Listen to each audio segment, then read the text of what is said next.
No matter what may come my way, my life is in your hands. You don't have to worry, and don't you be afraid. Joy comes in the morning. Troubles, they don't last always. For there's a friend named Jesus who will wipe your tears away. And if your heart is broken, just lift your hands and say,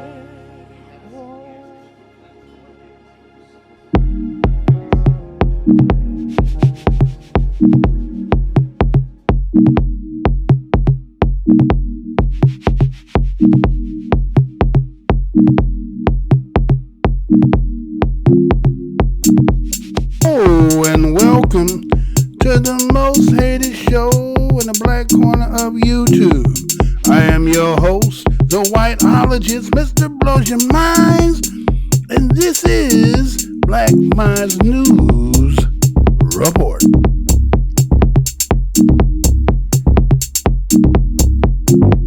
Black Minds News is to report, articulate, transmit, communicate, insinuate, develop, investigate, decode, unveil, spread the news, whether by news, video, website, or quotes from publications.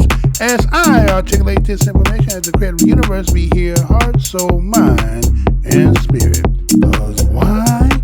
The truth don't need no partner.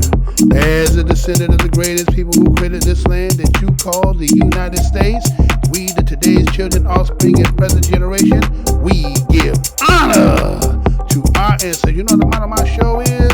I'm never gonna tell you what I heard. I'm only gonna tell you what I know.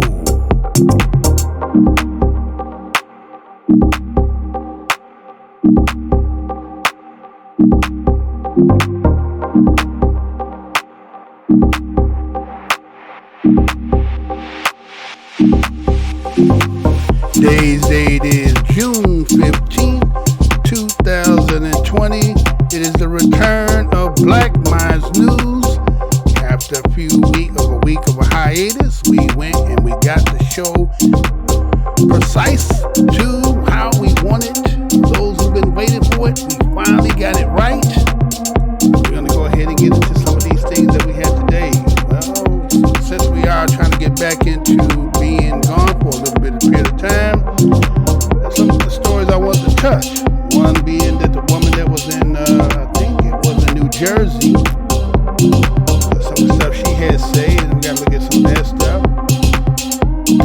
They had a Black Minds Matter protest by another group, seeing that they was advocacy for blackness, but maybe there was a catch to it. Well, stay tuned as we get into that. We got a few more things. We're going to talk about some of the things that's going on here since they come up with this lynch law. But then had some brothers who have been lynched out here, right? We're going to look at some of that, and then we'll also look at some of the remedies they may be having at the end. So stay tuned as we get into this broadcast. Hey, how's y'all doing again? This is your host, Mr. Blow Your Minds, and welcome to the most hated show in the black corner of YouTube. Again, I'm your host, Mr. Blow Your Minds, and welcome to the most hated show in the black corner of the internet. First and foremost, I want to say what's good to my fam, my day ones. Some of y'all been with me from day one. Some of y'all been around a little bit longer or shorter. And there's some of you who are also my new subscribers. I want to say what's good to y'all. know you've been out here trying to seek some things, trying to find some things, trying to wonder what happened to you, Mr. Blow Your Mind. But I was in the laboratory getting my show so they can be pressed and clean like no caffeine, feeling 7-Up. I know a lot been going on, but I want to thank each and every one of you for clicking on that button. And passerbys, if you should happen to pass by, this is the most hated show in the black corner of YouTube. Been in the business since 2012, right? Did a video April 1st of 2014. That video would be considered viral in the black corner. I guess the establishment decided that that video was too pertinent for their tastes. Found some way to say it was inappropriate, and then eventually stopped people from seeing it, and then just got to the point they just wanted to take it down entirely. So they did that, and this channel has been what some people say shadow banned. So we've been through the stripes and the thorns, and welcome passerby. We always got a grand opening. Go down the aisle, may see something you might like, happen to see something that make you feel some kind of way. Remember that the motto of my show is the truth. Don't need no partner. Now, and let me get it there. As the show was starting, you seen that mayor there up in Minneapolis was at the funeral of George Floyd, right? You know, George Floyd had pretty much a going home world tour. But that was the one in Minneapolis, and you see he was down there, and you see that he was appearing to be in sackcloth and ashes, as they would say, over the death of George Floyd. And so from that was the beginning of what has become the culmination and the movement and the spirit of where we are today. And there's a lot of debates, there's a lot of discussions. There are people still, and the young ones who are out there still putting in that work.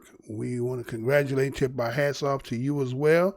And the movement to keep putting the pressure on all facets of what would be considered the establishment, to put the pressure to have them to come up to at least acknowledge what the cries are. And again, I guess as this being a political season, we're going to try to figure out how to make the right moves as we as BADOS, which is Black American Descendant of Slaves,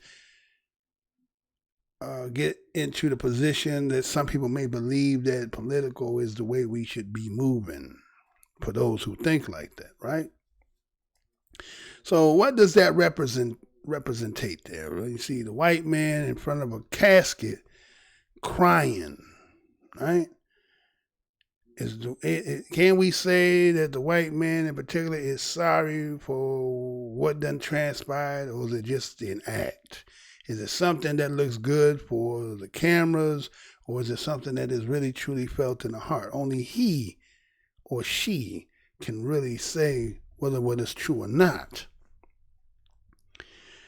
But again, we as BADOS, again, our long history here of hundreds of years, not just 10 years or decades, not even just a century, but we have centuries of what we have been going through.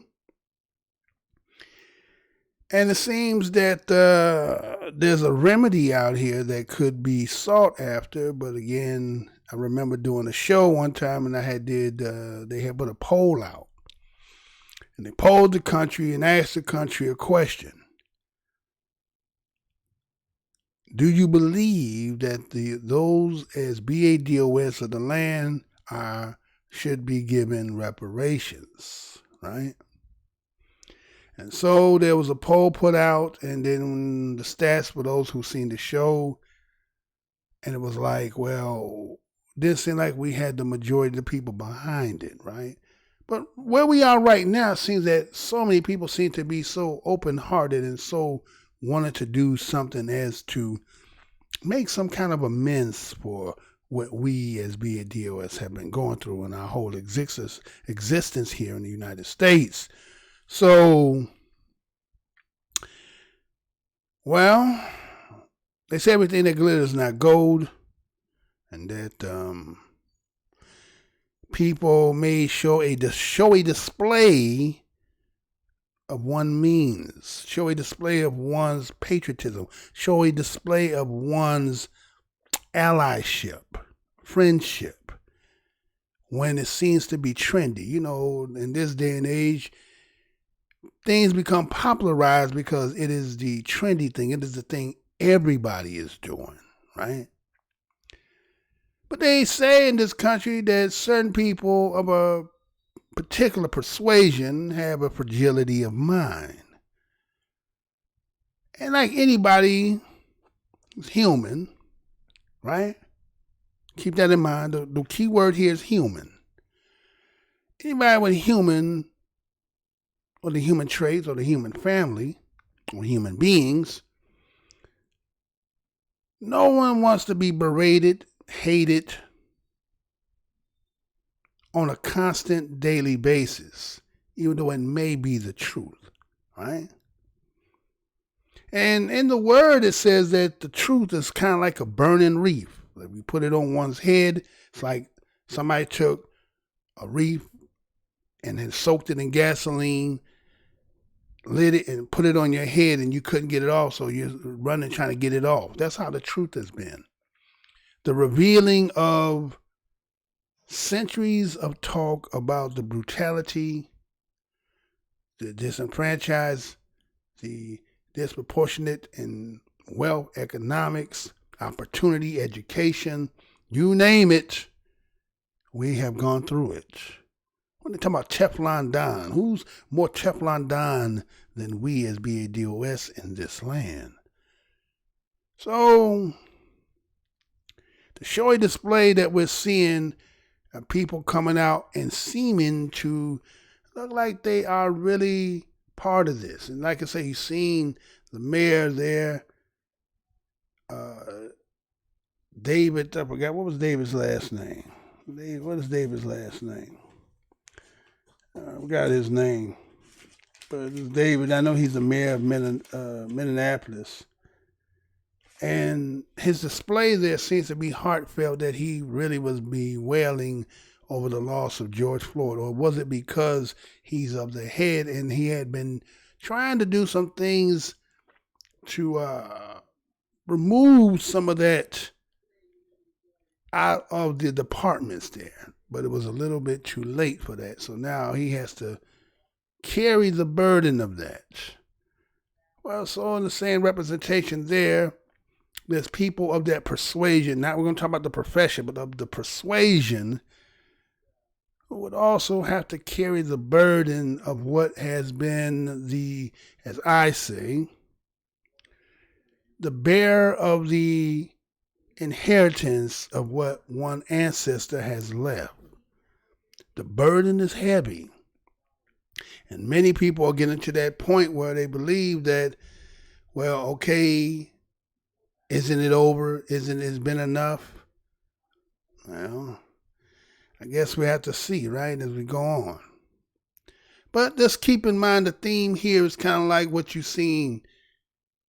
You had the mayor who's going to represent not just himself, but his people as entirety. White folks are at the coffin of black people and all the atrocities that has befelled us. And so, can a symbolic cry redeem centuries of maltreatment, disenfranchisement?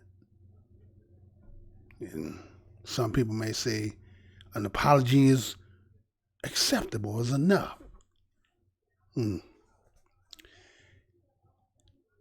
Well, we'll get back to that question. So I'm going to start off here because I seen this and I thought this was a little crazy because it's going to tie in what I'm going with today's show. When I seen this particular thing happen and the things that had been stated was just like there's a deep entrenched sickness in this land that A lot of people don't seem to actually acknowledge until, like we seen what done happen with the George Floyd situation, right? It's like a secret feeling that is in people's hearts and spirit that until it becomes exposed, then all of a sudden now they go into another mode. Well, let me show what I'm talking about, and then I'll come back after that. We ready to do that? Let's go ahead and let's get it. So let's go ahead and do this, and we shall be right back. Check this out, y'all. New Jersey woman fired from job at Party City after racist rant goes viral. You know I'm going to say that again.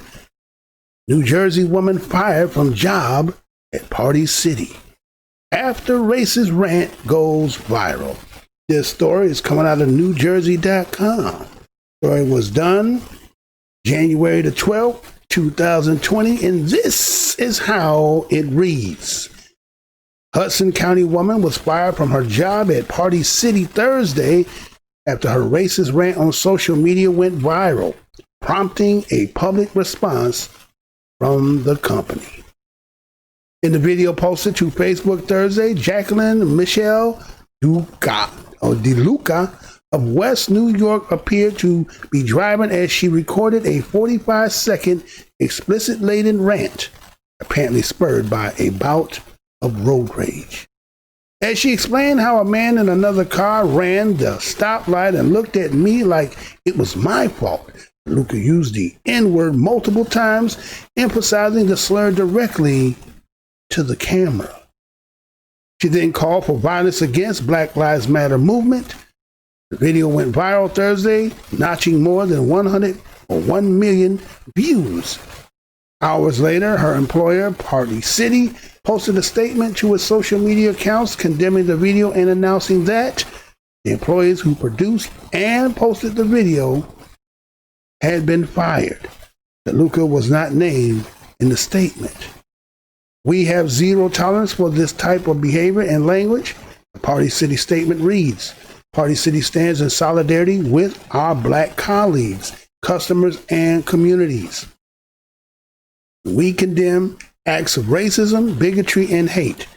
Disregard for basic human rights of any kind has no place in our community or country, and certainly not at Party City. The DeLuca rant was posted to Twitter by Isaiah Christian, a 24-year-old Union City resident, on Thursday. Christian told New Jersey Advanced Media that he knows DeLuca from living in the same town, saying that they had mutual friends and sometimes run into each other at parties. He said that the video was first shared with him by a friend. Christian said DeLuca had been working at North Bergen Party City location. Goal was not to make her go viral, but to shed light on what I've been through and many other African Americans have been through in this community. Christian said of posting the video on social media, he added that he is African and Latino, and DeLuca comments bothered him. Christian said that he had never known DeLuca to make racist comments before he saw this video. Never ever, Christian said. This is all new to me and everyone from around the way that knows her. She has a half African American child. It was all new. Christian post of DeLuca's rant has been retweeted on Twitter more than 35,000 times as of Friday morning. Later on Thursday evening, after Party City issued its statement, DeLuca posted an apology for the rant on her Facebook page. This is very hard to do, being that my fear for everyone who chooses not to listen, because no matter the situation or case to why I express myself this way in such a way will mean nothing. This is my apology to you all, DeLuca wrote. I regret using such words against a race I know everyone is behind for, and I never meant to hurt anyone in any way. I let anger get the best of me at the moment, and I ask as a human to please forgive what I am trying to get across. This is not who I am. And for those who know me, I'm sorry again if this affects you. And to those who don't know me, I'm sorry 100 billion times, because this is not someone I wish people to know me by, but someone who was about change and equality. And with everything going on, I was sucked into the evil and confusion. All that being said, I wish to everyone around the world, I hope what life has become doesn't affect you the way it has affected me. The Luca Facebook post concluded. That apology had been shared on Facebook more than 1,000 times as of Friday morning.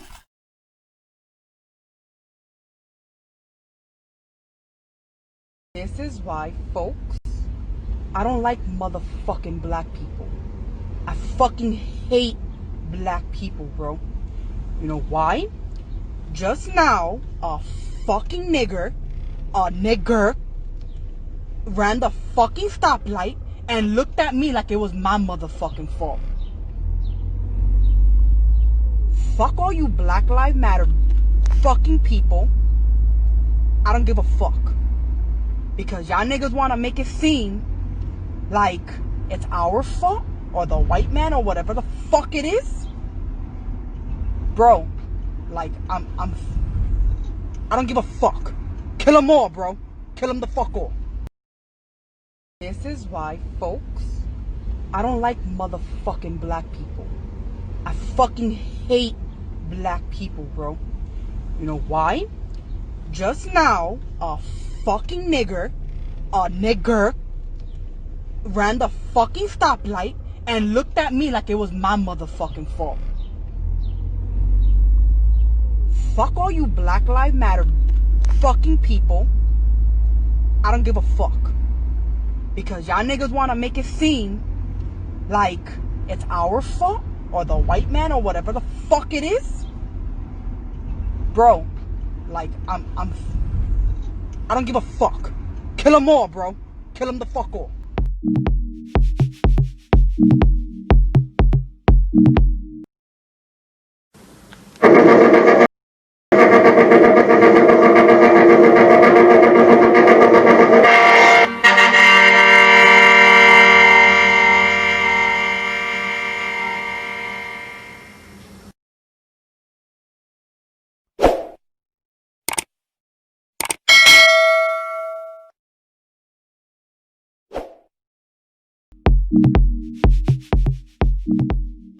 So we are back, right? So that was a New Jersey woman. According to the article, says her name is Jacqueline Michelle DeLuca, right? She was an employee at Party City. She is now infamous for the viral video, which you just seen, a rant that was posted to Facebook while she was driving in the car. It was about a 45-second explicit laden rant, right? Explicitly laden rants of road rage, right? And we see that Jacqueline is talking about a man who ran a stoplight. Somehow he looked at her, and she felt that the way he looked at it, like it was his fault. And this was the beginning of what triggered her to go into this rant. And as you heard in there, you heard her say the nigger word like multiple times, right? And she looked directly into the camera, which means that is representing that who is looking at the video, she is talking directly to you, and it didn't matter who it was. But maybe she had a preference of to who she was saying this to, but those who she was against, it didn't matter, right? And so we see that she is stating in this rant, as they say, she is calling for the violence against the Black Lives Matter movement. Now, again, everybody has their side as to how they look at the Black Lives Matter as the organization, right? But as Black Lives Matter is a slogan that we as BADOS understand the terminology may not be for the organization, because the organization in itself seems to appear on face value that it might be black. But once you start getting into the funding and the founder, where it is coming from, and realizing that what we were seeing with a lot of the videos that have been put out here, we see that it's been infiltrated by a lot of, let's say, people who may chant Black Lives Matter, but who may not be Black lives or Black lived lives, right? And so what we see is that this video ended up going about 1 million views. And how this came into light is because it was an employee who also worked for Party City. And the article talked about Isaiah Christian. He was about 24 years old, out of Union City. And it was him that said that he caught whiff, or his first view of the video came from a friend of his. And that he decided to take the video and post it to Facebook, and not, according to what the article says that he's supposed to be saying verbatimly, is that he decided that I wasn't doing this on the notion that it was going to go viral. I just wanted to bring it to attention that he himself felt some kind of way, and kind of say he knows the individual kind of somewhat in the same circle, and he was kind of shocked as to why Jacqueline would decide to post something. And from his recollection, she's never said anything to the matter of his knowledge, right? And so the thing about Christian is he's an African Latino, according to what it said there, right? So meaning that when we say BADOS, we're talking about a particular specific Black American group who are descendants of slaves of this land, of what you call the United States. It doesn't make us divisive to say that we are not family as into the Black family, but we as BADOS have a specific lineage in this land, and that everything that has been pertaining from George Floyd demise and killing and the extinction and lynching, the Black spirit that rose to where we are of this period in time.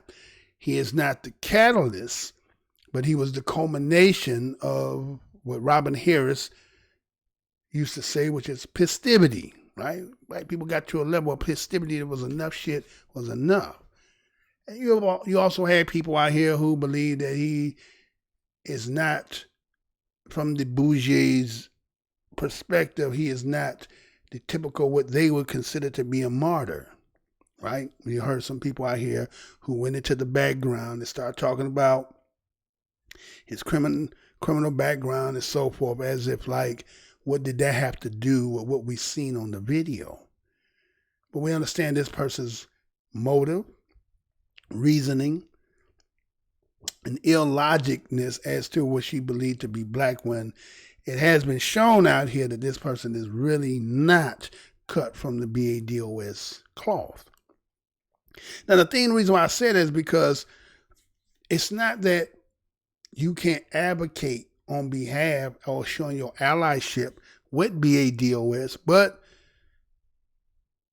in her case, she advocates as if she's like a BADOS and make talking points that seem to fit the narrative of those who are in opposition to Black people, and try to regurgitate stats to legitimize what she's saying.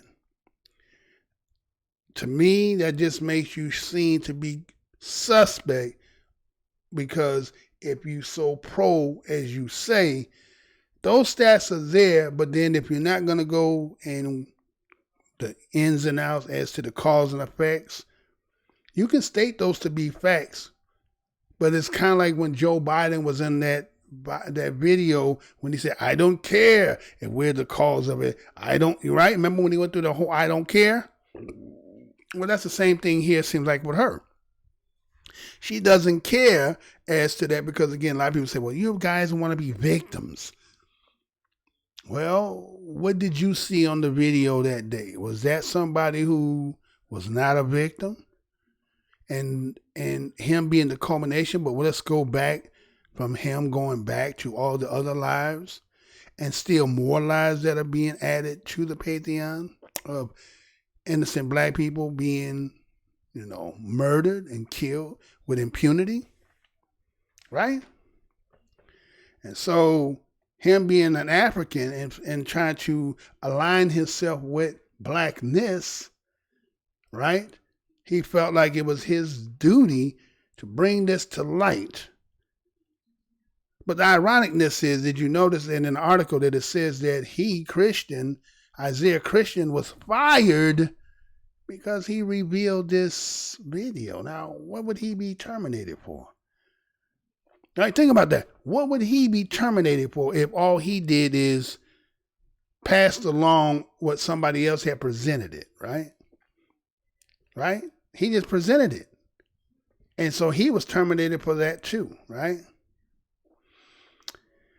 And so he said he just wanted to be known that it was a racist comment. And he also said that it is known about this Jacqueline Michelle DeLuca, that she has a child that is African American, half African American. So can you believe that somebody, again, under the situation of which we just seen, on something as simple as, many of us, we've been in our cars. And a lot of times when you're in your car, you're either coming from work or on your way to do something. It's kind of a moment where you're focusing on the road. You got other stuff that's going on in your mind and so forth.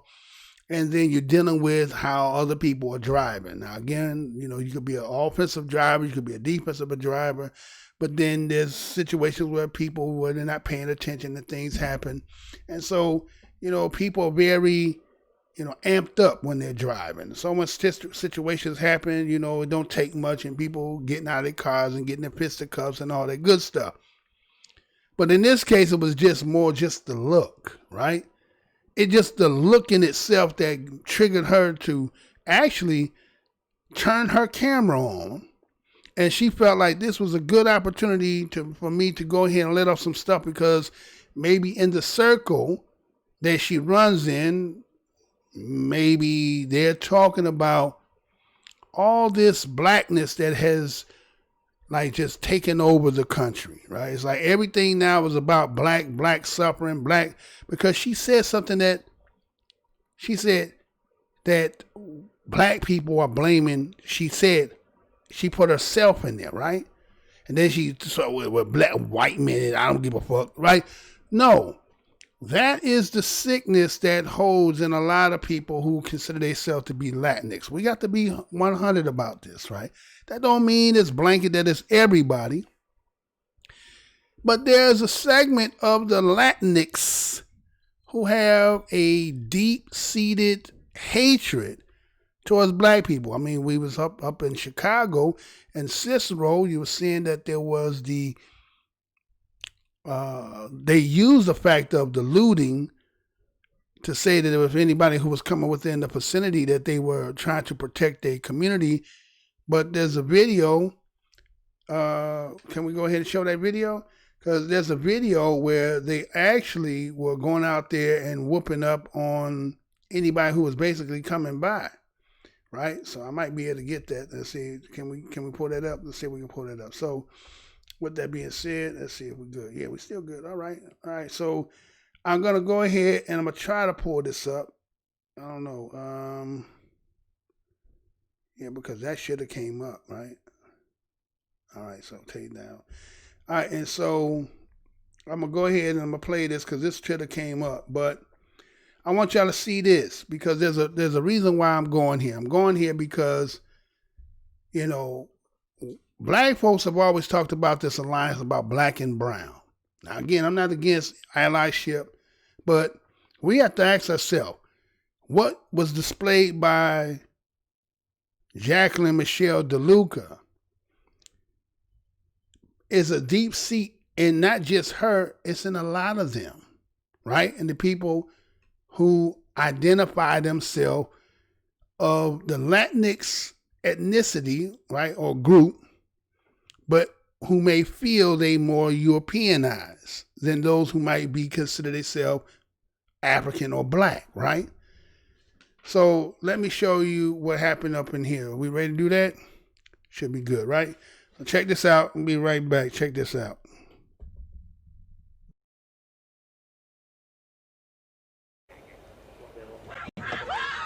Shania Washington and her mother Tanisha had the scare of their lives Sunday evening when their car was attacked by a group of Latinx men while driving on Kedzie and Cermak. They hit all the windows, first of all.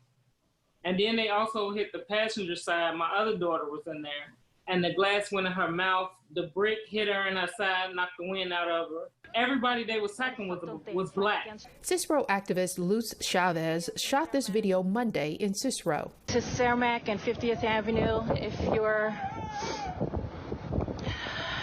black, do not come out here. Just crazy. Folks are armed with bats.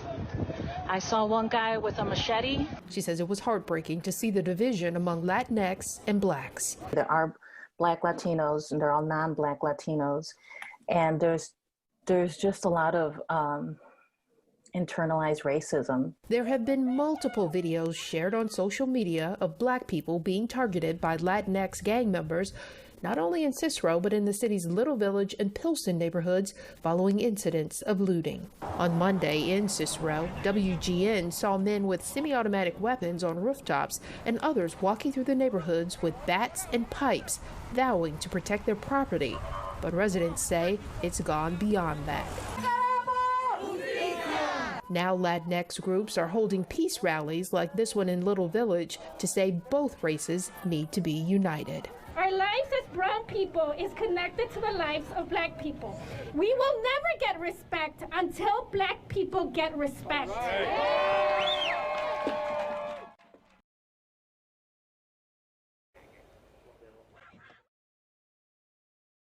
And so we back, right? So you got a chance to see that. So, right? You see what happened there? That was up in Chicago with Cicero, where it was around the time when all the looting was taking place, or the protesting that end up,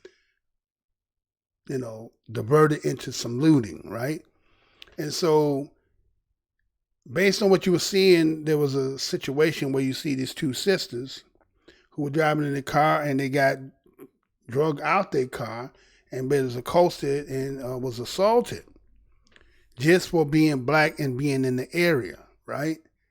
Now, we can understand if you have a business and then you want to protect your business because of the possibility of people coming to ravage and loot, and these are more, personal businesses. I get that, but is there an ill will in Spanish or Latinx who are brainwashed as the underlying seed in their preference to choose to want to be white is the question, right? Again, we're not going to blanket and say everybody, but does that seed reside in many of them that they got a hatred? As you heard her in the video, when you heard Jacqueline say how I didn't like motherfucking black folks, right? That's not just general, that is covering the entirety, right? When you say, I don't like motherfucking black folks, right? That means anybody who considered under the umbrella of being black, you don't like. Then her next breath was, I fucking hate black people. Again, that's not an individual. That is an entire group, right? And then she goes into, you know why? Because fucking niggers at a stoplight, and she said, yeah, I said it, and looked at the camera, right? Meaning, I'll say it 5 more times. Right? Right? And based on the fact, again, about the way he looked, she said, fuck all you black live people. Now, again, black lives is all people who are under the umbrella as black. Not just an organization. The Black Lives People, which is all of us, BADOS. And in the case when we see that Isaiah, who worked for Party City, decided to put the video because I guess maybe if he was cool as he said with you, maybe he wouldn't have did it, or maybe he was doing it because he just wanted to show the light of how people have this ill will feeling that end up becoming viral. But you said these things as your fangs was hanging out your damn mouth. And there's many who, again, who watch your channel that she knows she was speaking to, who might have been in fellowship with the same feeling. See, the problem is it's not an issue until once the spotlight gets on you, and then you have to deal with the fact that now everybody is looking at you, and then to come back and say these apologies, right? Right? Because she goes on and then she says, but I don't give a fuck, kill them all, right?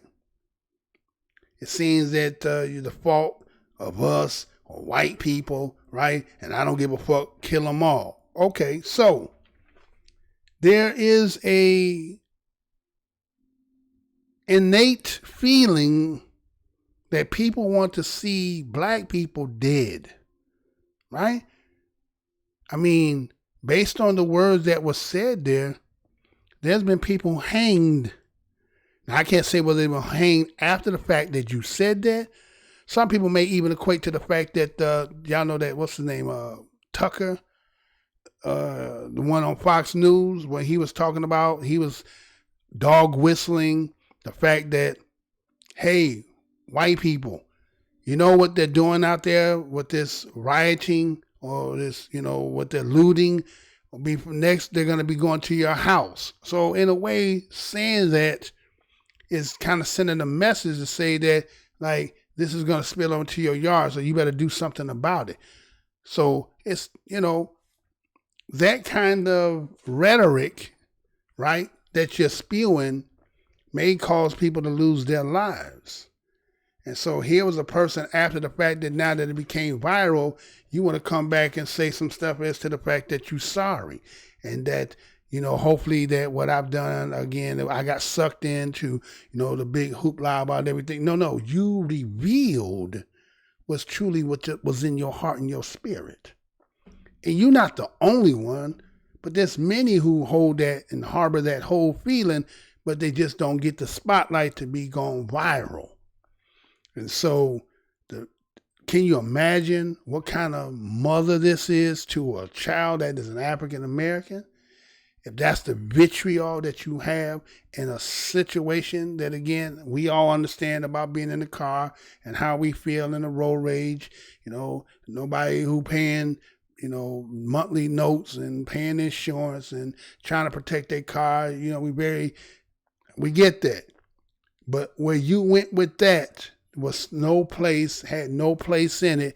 And if you didn't turn that camera on, we wouldn't have been able to have the, you know, this talk on this show and for others to see it and to have their opinion as to what they saw.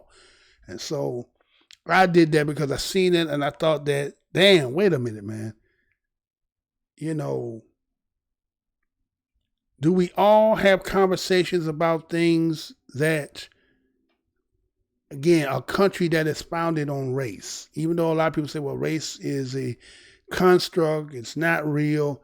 But the game we've been playing, and we as BADOS have been playing for hundreds of years, this is the construct in the game that we know that we might say it's a matrix, but it's also real, right? It's very real to us. And so take it for what you want on that with her. Seemed like the company, Party City, came out after it, you know, the ball got rolling as it got bigger with the video. They fired her. They said this is, you know, they're going to the PR work. But I can't understand why the dude got fired. I don't understand why Isaiah Christian got fired. What did him posting the video have to do with him at his job? Now, she was held accountable because she did what she did and she posted the video. So I'm trying to figure out, wait a minute, how did they say that he reposted when she originally posted it anyway? And so maybe he shared it or did upload it and didn't reach, you know what I'm saying? So how do you hold him accountable? If he was offended, he's offended. Well, hopefully that he's taking the next step. But the ironicness is that maybe they did that to him Because one thing that they did state about him, yeah, he was African, but the other part, he was Latinx. So he kind of broke the code. It's kind of like what you're seeing out here, some of these articles that I've been reading. Did y'all hear the story about the girl that was up in Mississippi who decided to tell on her parents that they were racist, right? And posted it, right? You know, they ended up taking that, put that white girl in jail for that, right? And, you know, they came up with some kind of charge with it, but the point was she went against code.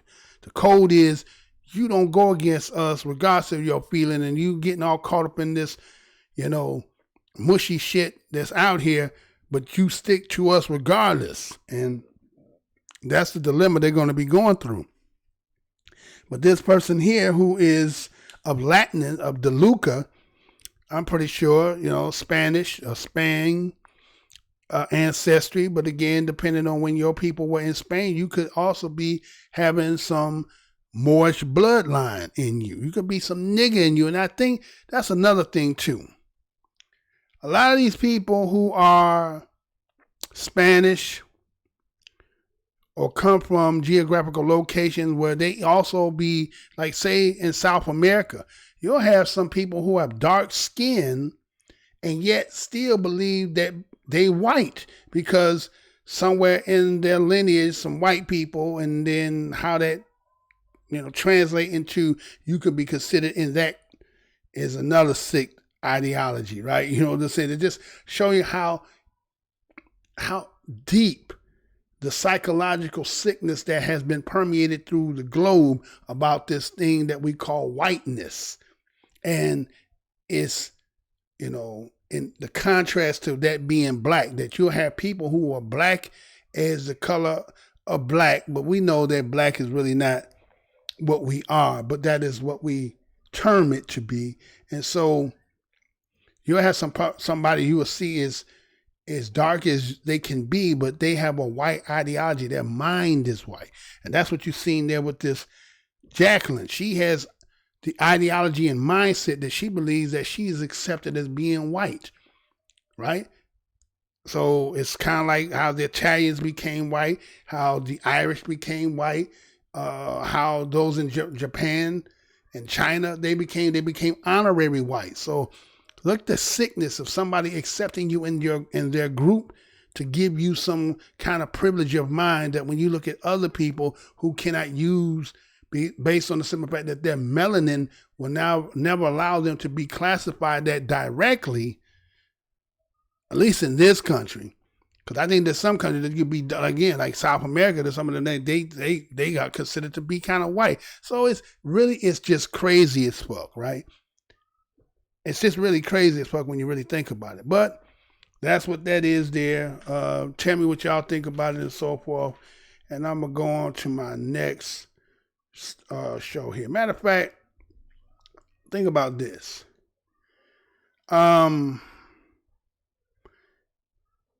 If a white man told you real talk, if he told you real talk, he said, you know what? I'm going to tell your ass the truth. I'm going to tell you what it is that we as white folks and what we think and what our agenda has been, and this is what it is. Would you believe him? Right? Would you believe him if you heard a white man tell you straight up that, you know what? This is what it is.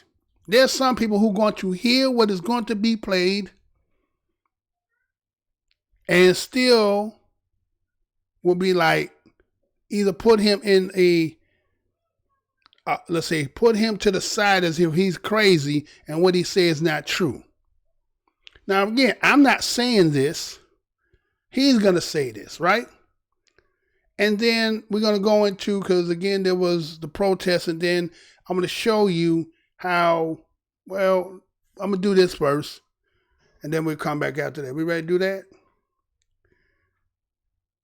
Do we need to do that? Yeah, you can go ahead and go and do that. Okay, so check this out, and we'll be right back after this. Good afternoon. This is Rudolf from Germany. I am addressing today specifically Afro-American people.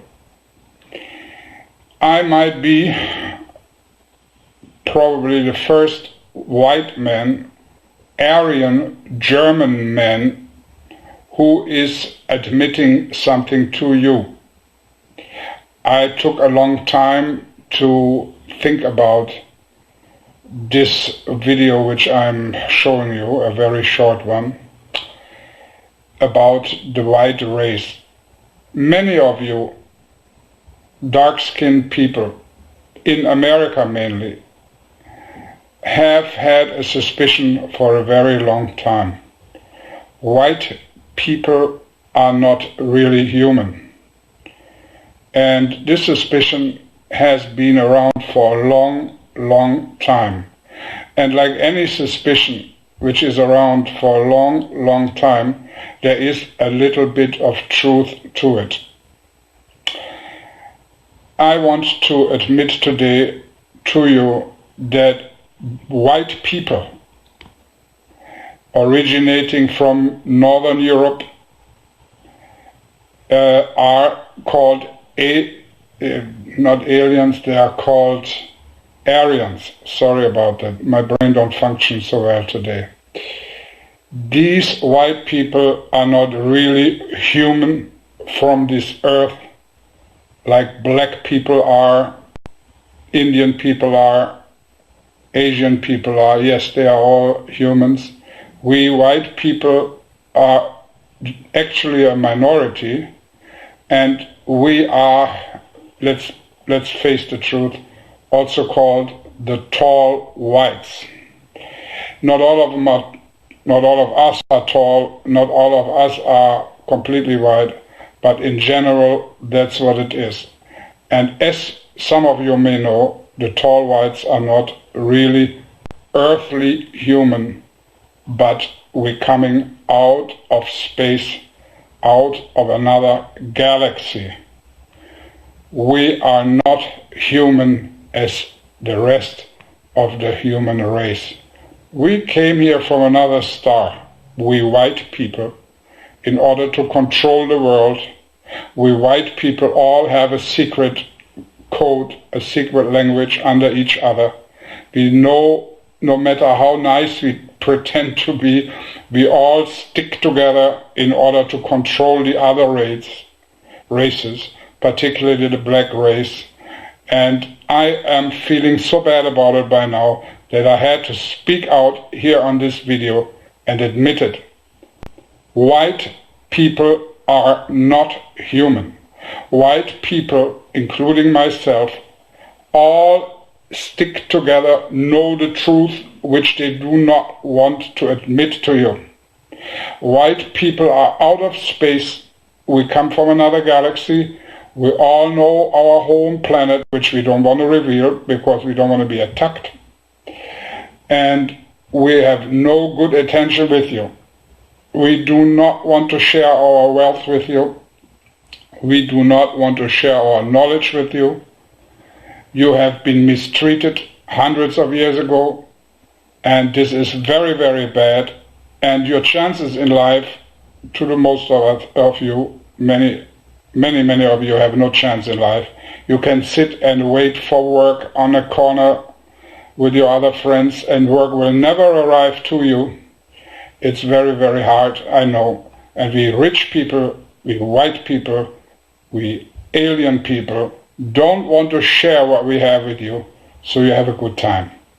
This is my testimony in public. White people are from another planet. We white people all know.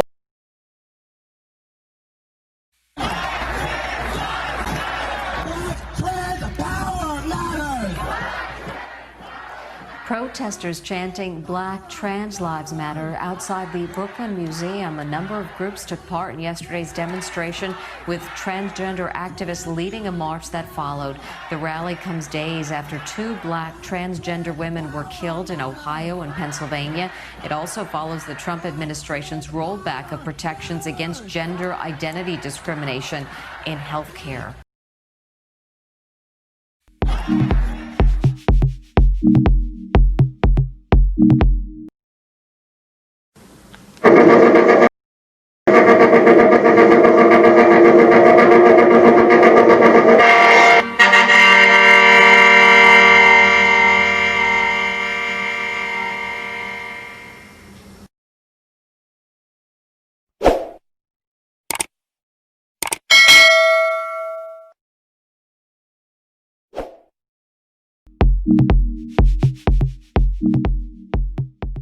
So we are back. We're back, right?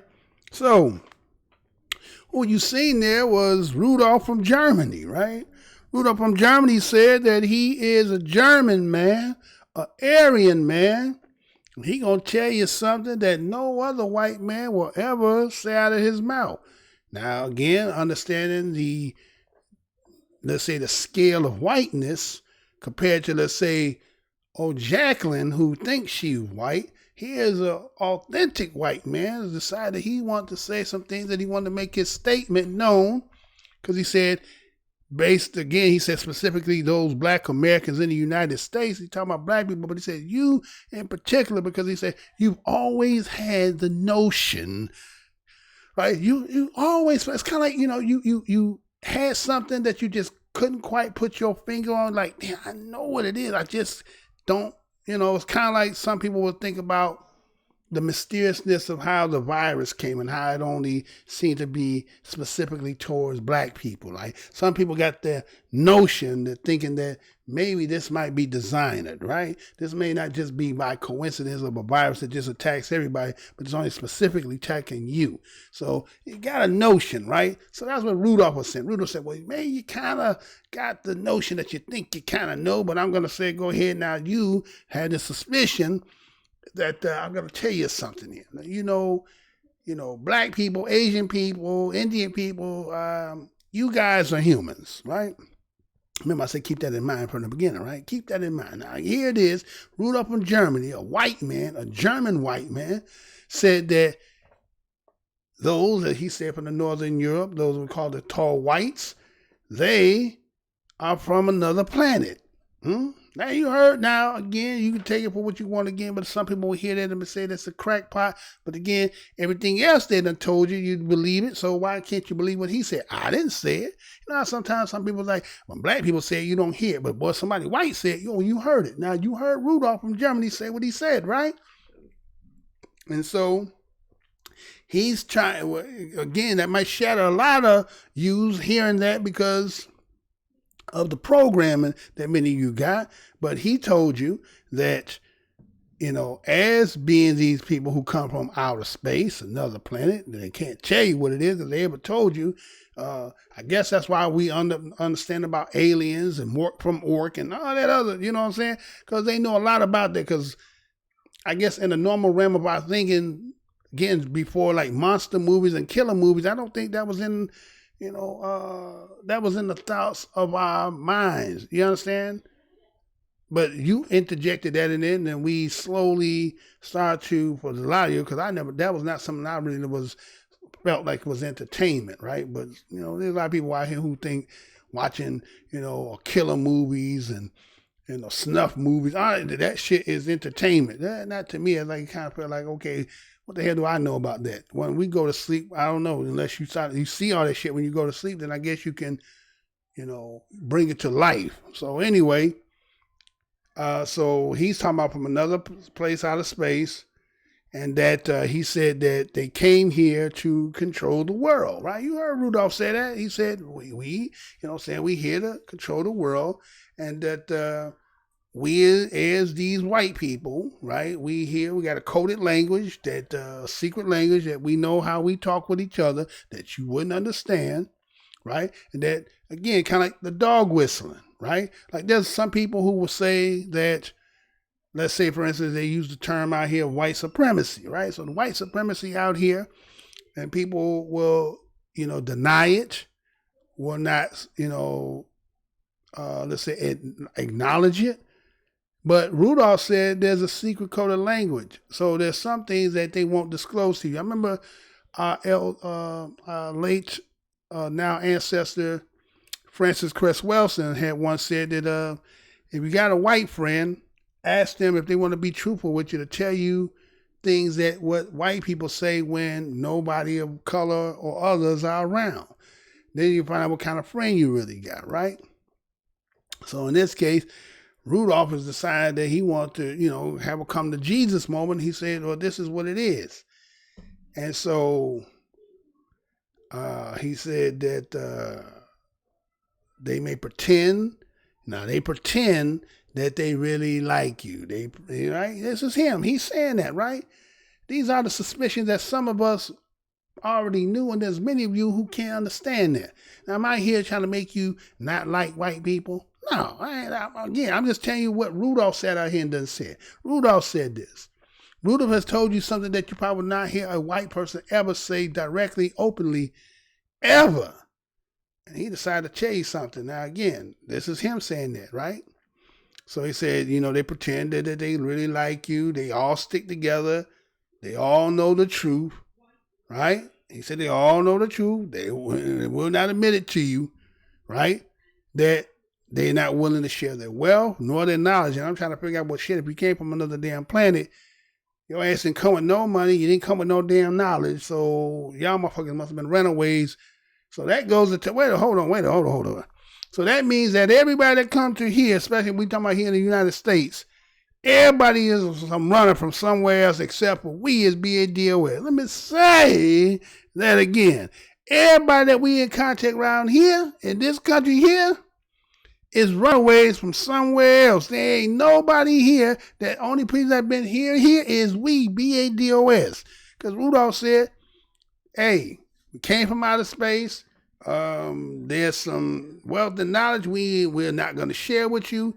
Black life, I know it's going to be hard. You could be out on the street corner looking for a job, but, because we got that control, guess what? Your life is going to be hard. And we all know it. We as white folks, we all know this.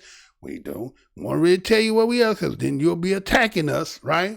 I mean, he said all that, right?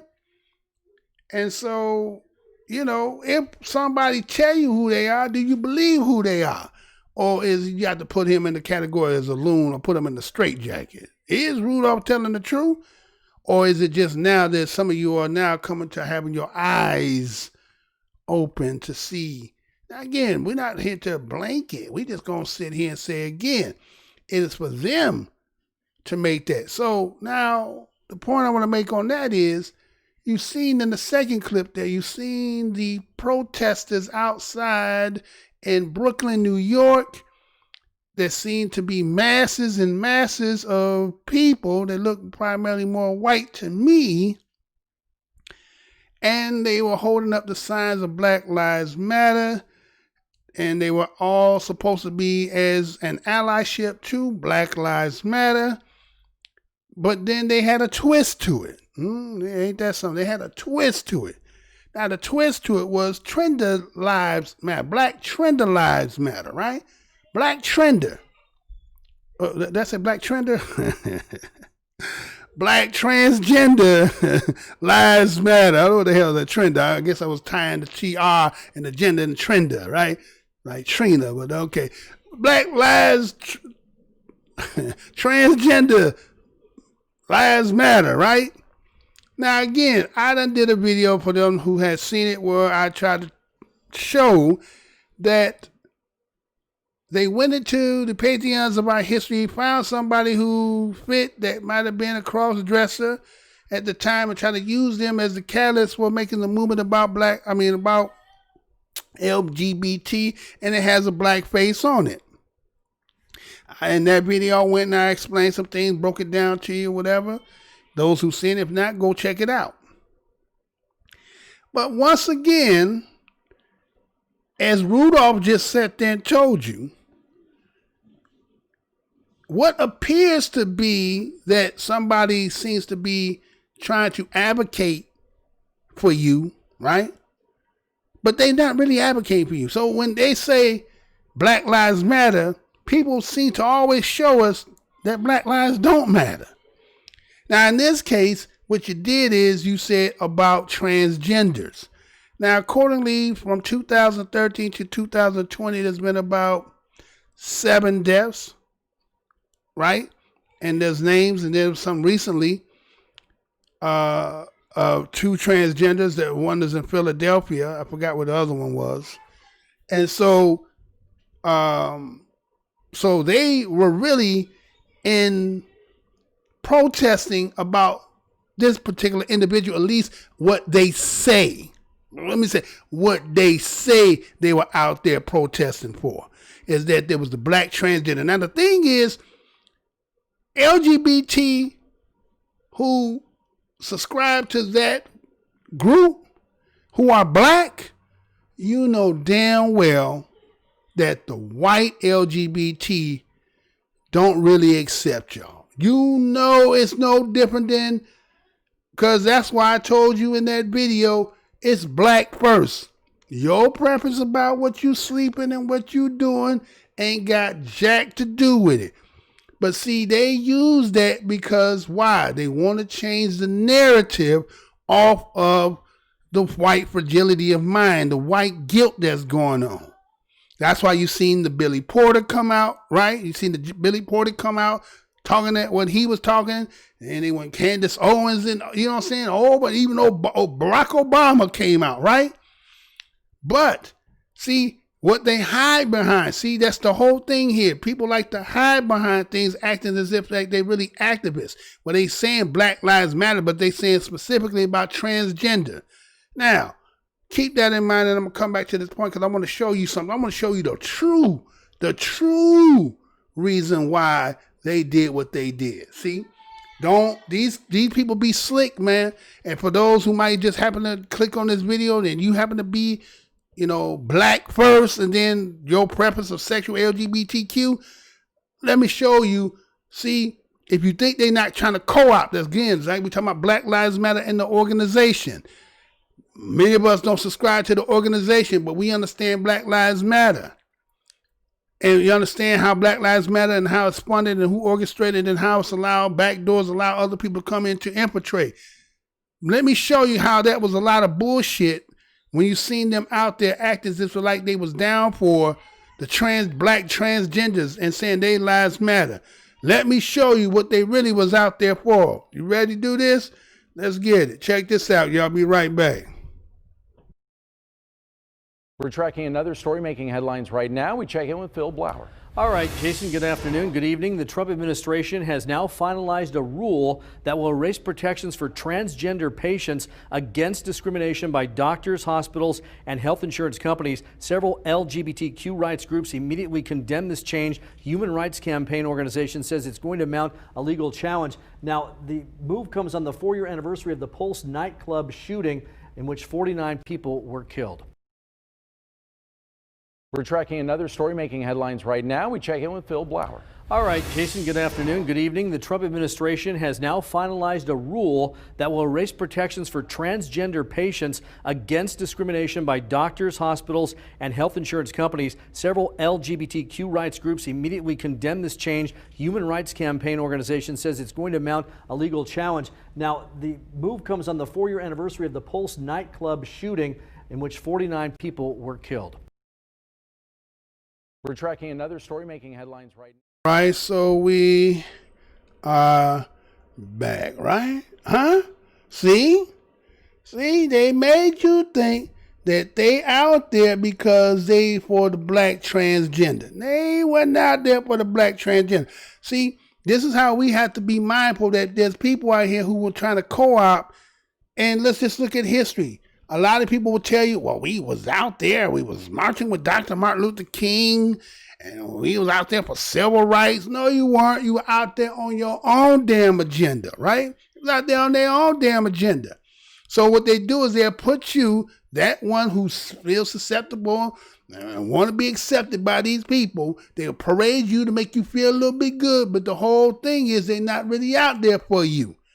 And they're trying to profess like they really down for Black Lives Matter, just like the feminist movement. Black women who are all down with this feminist movement, right? And then when your children were out here getting shot and killed and all this stuff, where was all these people at when your child was out there? You don't see them all white people up in your neighborhood. It's kind of like the same thing when you look at Trayvon Martin and how Hillary Clinton came in with Michael Brown's mama and Trayvon's mama and talking about, you know what I'm saying, only using that for her political, trying to get herself in a position to have, so you would vote for her. You get what I'm saying? So what you seen there, again, was the front was using the two transgenders. One who, let's put it like this, there's two people. One person who was they kind of just cut the body up.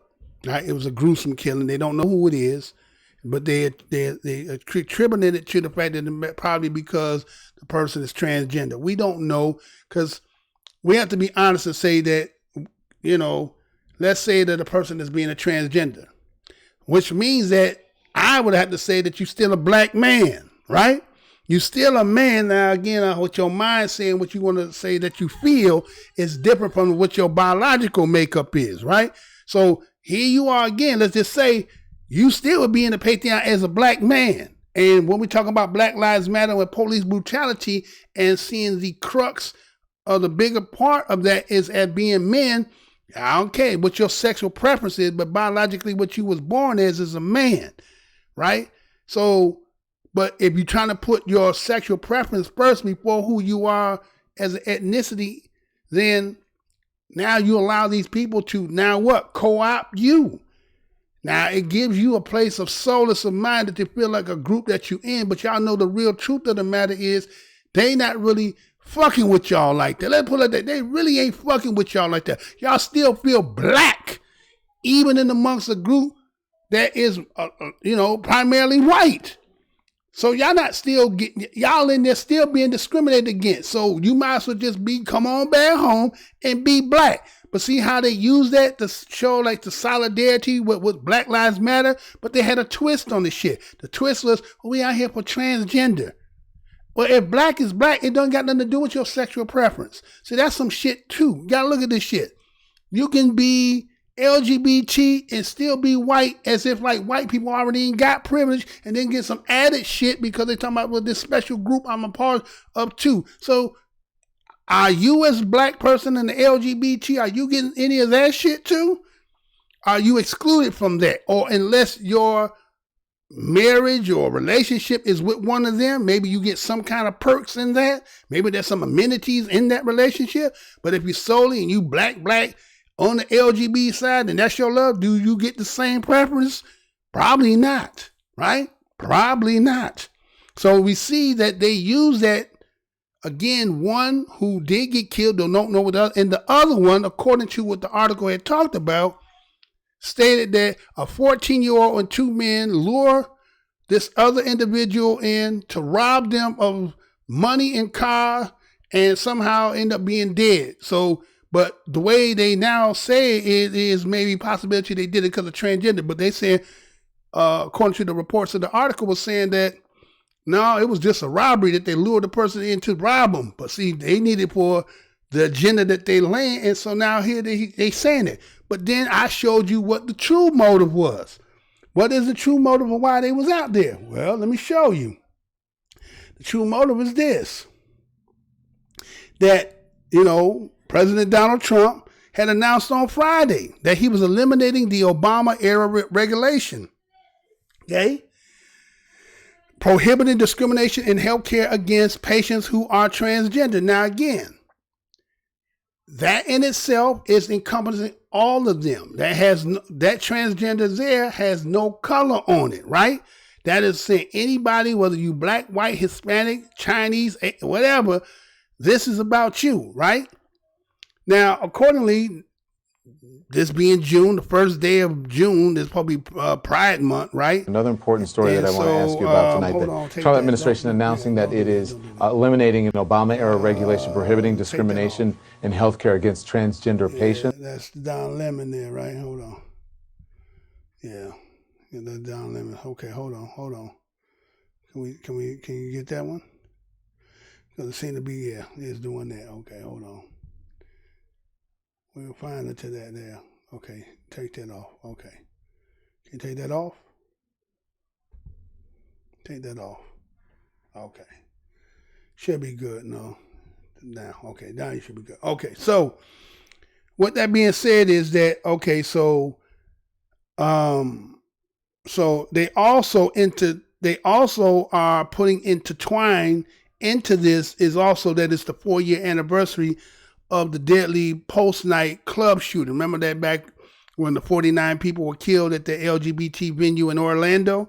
So look at this. Look at what they're out there in solidarity, but they out there saying Black Lives Matter, but look at what they really about. See, it's because there's a provision in something Obama had regulated when he did back in 2016, right? That Donald Trump now is going to go back and state that the way that they came in, I think the section is in section 150, or I think it's 1557 of the Affordable Care Act, known as the Healthcare Rights Law. And according to it, it prohibits discrimination based on race, color, national origin, sex, age, or disability in certain health programs and activities. Now, back in 2016, a rule had enacted and interpreted the ban on sex discrimination to include discrimination on bias of gender identity, okay? Building on similar interpretations and other federal right laws and court rulings and termination of pregnancy. Now, what they are fighting is the fact that it says that what was granted to them back in 2016, again, Obama is being the first gay president, right? That's what they had put him, remember in Time magazine, had him as the first gay president. Because why? He's the one who created the marriage and all these other perks that they got that we as the black people still sitting there in front of the door on Halloween with our bag open, and he done left, moved, family gone somewhere, so you still out there waiting for somebody to put some candy in your bag. They ain't even told you they left and shit, right? Well, anyway, so in this rule, it had gave the interpretation that they can't discriminate based on gender identity, right? And see, what we see is that now that it was in the Congress section of 1557, and that returning to the government interpretation of sex discrimination according to plain meaning. So what they're saying is that instead of it having this skewed definition of what it is to be considered sex, the determination of sex, they're going back to the original wording or the original way that how we determine sex of male and female. Right? Which is being determined by your biology, right? And so that's what they were out there for. They were out there co-opting Black Lives Matter, going to use the two blacks who were killed and try to say we advocated in all those from 2013 to 2020. And the real reason you were out there is because that Donald Trump is going to take away that rule in the 2016. And I'm not saying that people who are black and others who are LGBT, that does not have nothing to do with them, but it's the encompassing of all of them as transgender, which again, your whole group is primarily white. You're not the bigger population of that. You're not really the organization. Matter of fact, when it comes to the money aspect of that, you know what I'm saying? You guys are on the lower echelon. If there's an echelon of that, you're on the lower tier of receiving a lot of that money. And so this rule declined to recognize sexual orientation as a protected category. So that's what they were out there for. But to see how they try to sell the fact that they were out there for Black Lives Matter, but then they had the twist to it. But the whole time they was out there advocating for the transgender being the rule that was enacted in 2016 is now going to be going back to what Donald Trump is going to do, is go back to making that the specifics of determining sex is male and female. Anything in between, they're not recognizing it. See? But look, they try to act as if they was out there about Black lives, which means they don't give a shit about Black lives. They don't give a shit about Black lives. They out there, as Rudolph told you, they only for themselves.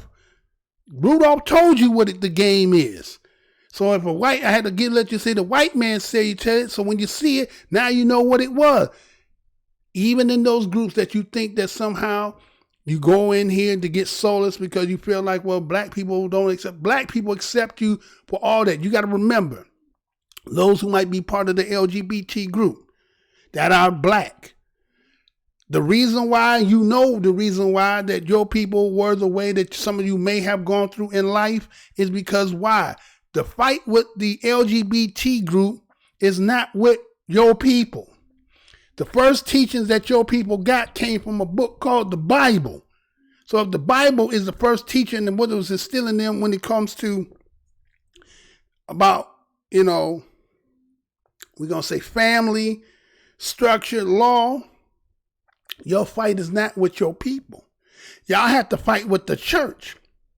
And the church, if it tampers with it, if it changes what it says according to them scriptures that talks about men lying with man and about, then, like anything in a court case, one lie means everything, no credibility and none of it.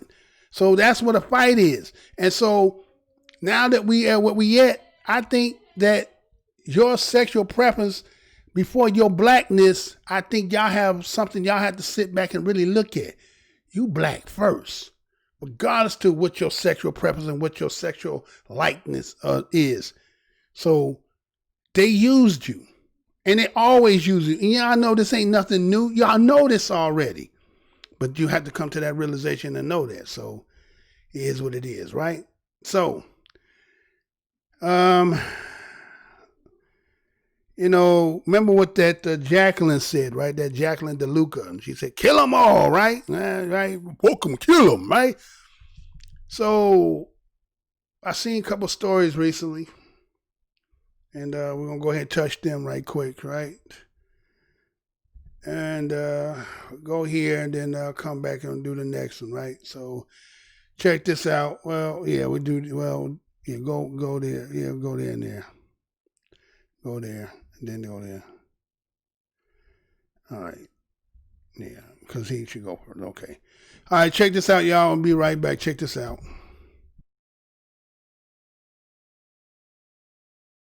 50 miles east in Victorville, another black man found dead, his body also hanging from a tree. San Bernardino County Sheriff's deputies making the shocking discovery near the Victorville Library. That's where they found the body of 38-year-old Malcolm HARSCH. Deputies say his body was discovered back on May 31st near a homeless encampment. Investigators now say foul play is not suspected, but they say the cause and manner of death are still under review. Hello, I'm Mark Brown. Click the ABC7 logo to subscribe to our Eyewitness News YouTube channel.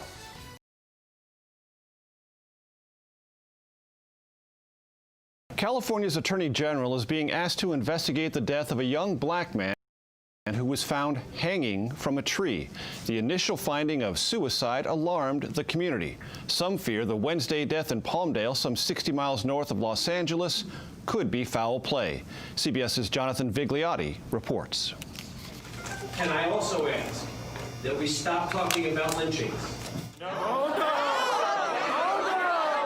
At a contentious press briefing, residents in the LA County city of Palmdale demanded an independent investigation into the death of Robert Fuller. The 24-year-old was found hanging from a tall tree branch early Wednesday morning in a public square across from City Hall. Investigators didn't say if a ladder was found nearby. We sitting here staring at this tree. It don't make no sense. That's right. Fuller's sister, Diamond Alexander, along with activists, now demanding answers after they say the sheriff's department rushed to conclusions. For example, in one release, officials said it appears Mr. Fuller tragically committed suicide, even though homicide detectives were still investigating. A second statement released by the city linked Fuller's death to COVID-19 related depression, reading, "Sadly, it's not the first such incident since the COVID-19 pandemic began." But Fuller's sister said he wasn't depressed. Robert was a good little brother to us. We've been hearing one thing, then we hear another. And we just want to know the truth. It's the second recent hanging death of a black man in the area. On May 31st, after a night of George Floyd protests, Malcolm HARSCH was found hanging from a tree in neighboring San Bernardino County. Officials said there are no signs of foul play, but said detectives were still investigating the cause and manner of death. Meanwhile, demands for an investigation into Fuller's death have gained national attention after tweets by both Senator Kamala Harris and Kim Kardashian went viral. Palmdale officials are now calling for an independent investigation and autopsy. Jonathan Vigliotti, CBS News, Los Angeles. California.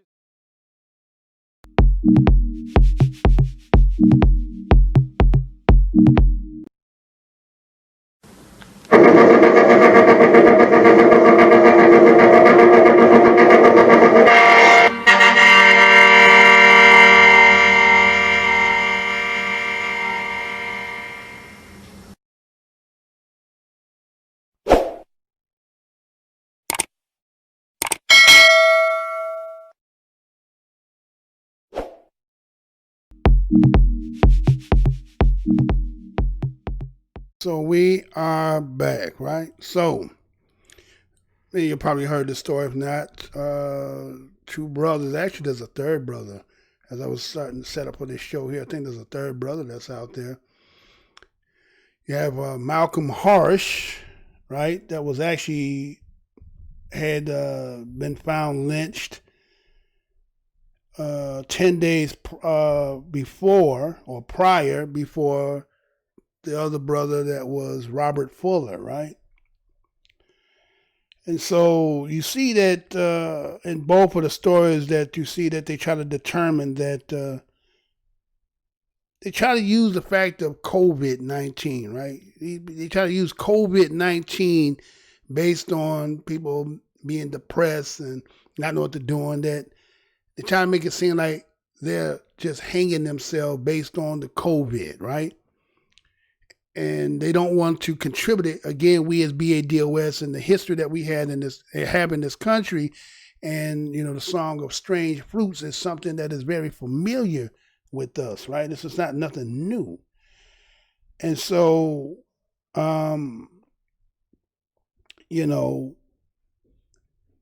it seems like they don't want to make that determination that it's a homicide because of all the attention that's going to come into these areas. One is being in Victorville, right?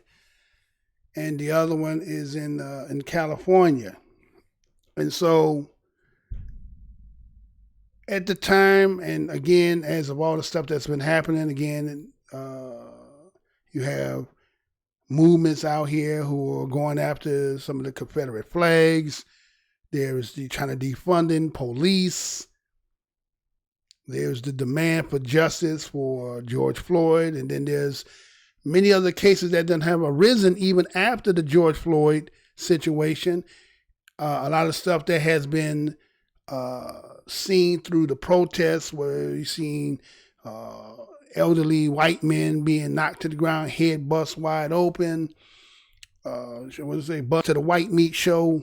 Got a lot of other stuff that's going on out here, right? And so that and the fragility of mind, just like when I was talking about before, right? When I was talking about how somebody was trying to co-opt and use the time to advocate on something, and yes, falsely act as if they was in allyship, but really their own agenda was really there. So to co-opt, as we seen kind of also in when the protesting was going on, they start talking about groups like Antifa and other groups coming in, doing a lot of the rioting and the looting, right? But then the face of it is going to be our people. It's going to be the BADOS face. And so, again, what I and others I have talked to and listened to talk about how the organization of BLM is Black Lives Matter, who is really the elder, who's the OG that gives them the instruction. Because again, elders are for counsel. It is the young ones for war. Let me say that again. It is the elders who give the counsel, and it is the young ones who are out there doing the war. But if you have, they say, if the young are leading the young, then they both gonna fall in the pit, which leads allow I said this, allows for your organization to be infiltrated, which organizations always be infiltrated anyway. Right? They're always going to be infiltrated because they got to know what you're doing. So in the case of it's not, let's say FUBU, for us, by us, strictly made, funded, controlled, ran by, organized, and membership by, even with that being said, if it was all solely, that don't mean that you ain't gonna have a turncoat amongst you. You get what I'm saying? And so, with that being said, that's what it is, right? And so, these brothers are out here possibly being hung, most likely have been hung, because to say that somebody is suicide when the family's saying, well, they didn't show any kind of that, this person, again, they're giving the character witness to them. Then you see when they hold the press conference that they wanted to rightly come right out and say that it was a suicide. Yet you're supposed to be investigating, and yet you have determined already suicide before coming to the whole conclusion. And we have to remember too, just like when we look at the, let's say, when you look at the George Floyd situation, right? You remember how they did the autopsy. The family did a second autopsy, right? Did anybody see that second autopsy? There was a second autopsy done by the George Floyd family. And in that second autopsy, it contradicted what was originally done by the state, right? The state had determined that George Floyd did not die of asphyxia, right? And then what the family did is they went and got an expert, right? They went and got those who've been around. You remember, used to be called Faces of Death, right? There was about 5 series of that, right? And that, what you would see is that you would see his name is Baden. And Baden ended up becoming I guess he was that performed the autopsy on George. And I'm gonna play this so that you can see and hear with your own eyes. And this is the point and the reason why I'm saying this. All right, you ready? Okay. So I'm gonna go ahead, I'm gonna play this for you. And I'll come back afterwards, right? Let's see. We all good on that? We should be all good, right? Should be all good, right? I think we're so good so far. Okay. All right, so check this out, and we'll be right back. Check this out. The autopsy shows that Mr. Floyd had no underlying medical problem that caused or contributed to his death. This is confirmed by information provided to Dr. Wilson and myself from the family. He was in good health. The compressive pressure of the neck and back are not seen at autopsy because the pressure has been released by the time the body comes to the medical examiner's office. It can only be seen, serious compressive pressure on the neck and back can only be seen while the pressure is being applied, or when, as in this instance, it is captured on video. And in this instance, we can see after a little bit less than 4 minutes that Mr. Floyd is motionless, lifeless, and when the EMS arrived and put him on the stretcher without any CPR at that time,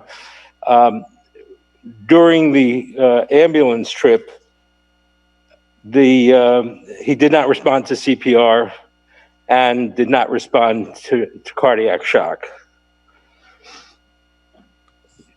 The cause of death, in my opinion, is asphyxia due to compression of the neck, which, as Mr. CRUMP indicated, can interfere with blood flow and oxygen going to the brain, and compression of the back, which interferes with breathing. When he said, "I can't breathe," unfortunately, many police are under the impression if you can talk, that means you're breathing. That is not true. I am talking and talking and talking and not breathing in front of you. So the concept that a person says, "I can't breathe," like Mr. Garner, like in this instance, means you should take it seriously. Hi everyone, George Stephanopoulos here. Thanks for checking out the ABC News YouTube channel. If you'd like to get more videos, show highlights, and watch live event coverage, click on the right over here to subscribe to our channel, and don't forget to download the ABC News app for breaking news alerts. Thanks for watching.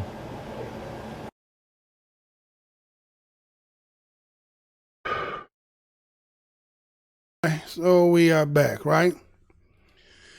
All right, so you heard that was Michael Bate, and that is the individual who is the expert as an autopsy performer. Matter of fact, again, those who've been around who Gen X, remember when he was the Faces of Death. He was the autopsy person and showing about death, right? But when you heard him say what he said, did he sound professional? Like he was telling you his expertise, or did he kind of say things that fell in like he said what the family said, according to what the family said, he was healthy, right? What did you determine what your findings is? He also said, according to what Benjamin CRUMP just said about neck, right? But what did you determine? Well, he did say that when the body got to him as to do the autopsy, that if there would have been any pressure that would have showed, the indentation in the necks, that somehow it had already been released. So the only way he could do the determination was to watch the video to see how he seen Derek Chauvin on top of him. Is any of this really science? Okay? Think about it. Is any of this shit science? And so I even heard Joe Brown say the other night, as what I'm determined before I heard him say this, is the fact that I've also heard some other people say, legally say that based on the simple fact that there's a contradiction in the autopsy, it's kind of like in baseball. The tie gonna go to the runner. I'm say that again. Based on the simple fact that you have two examiners having two different outcomes. Like in baseball, they teach you running from home after hitting or bunting, and the catch and your foot get at the bag at the same, the tie goes to the runner. So just like when we talk about the hangings, when we're talking about Michael HARSCH and Robert Fuller, well, the medical examiners right away said what? Suicide. So that means that now, and then we have to realize that the county, the coroners, they're on the same payroll as the DA, the judge, the police. You get what I'm saying? So even let's say if the real determination was what the second one was, and it contradicts it, right? But who does that work in favor for? Could that be a chess move in the game, right? So I just wanted to put that out there for Joe. Again, I want this to be known out here because I didn't see nobody cover that. I heard nobody show nothing about that autopsy, that second autopsy report. It is what it is, right? So, but going to the fact of what the lynching, based on, again, with everything that's going on, the heightenedness, and when we look at what we've seen, like you've seen police out here kneeling, right? You see even your so-called people who are in government, kente cloth and, kneeling in one knee, right? So all this symbolicness. And then you have white people who seem to be out here protesting, getting bust upside the head, white women getting bust upside the head, old white men getting busted by the side of the head. So in the case of what white supremacy is, it's taking a black eye.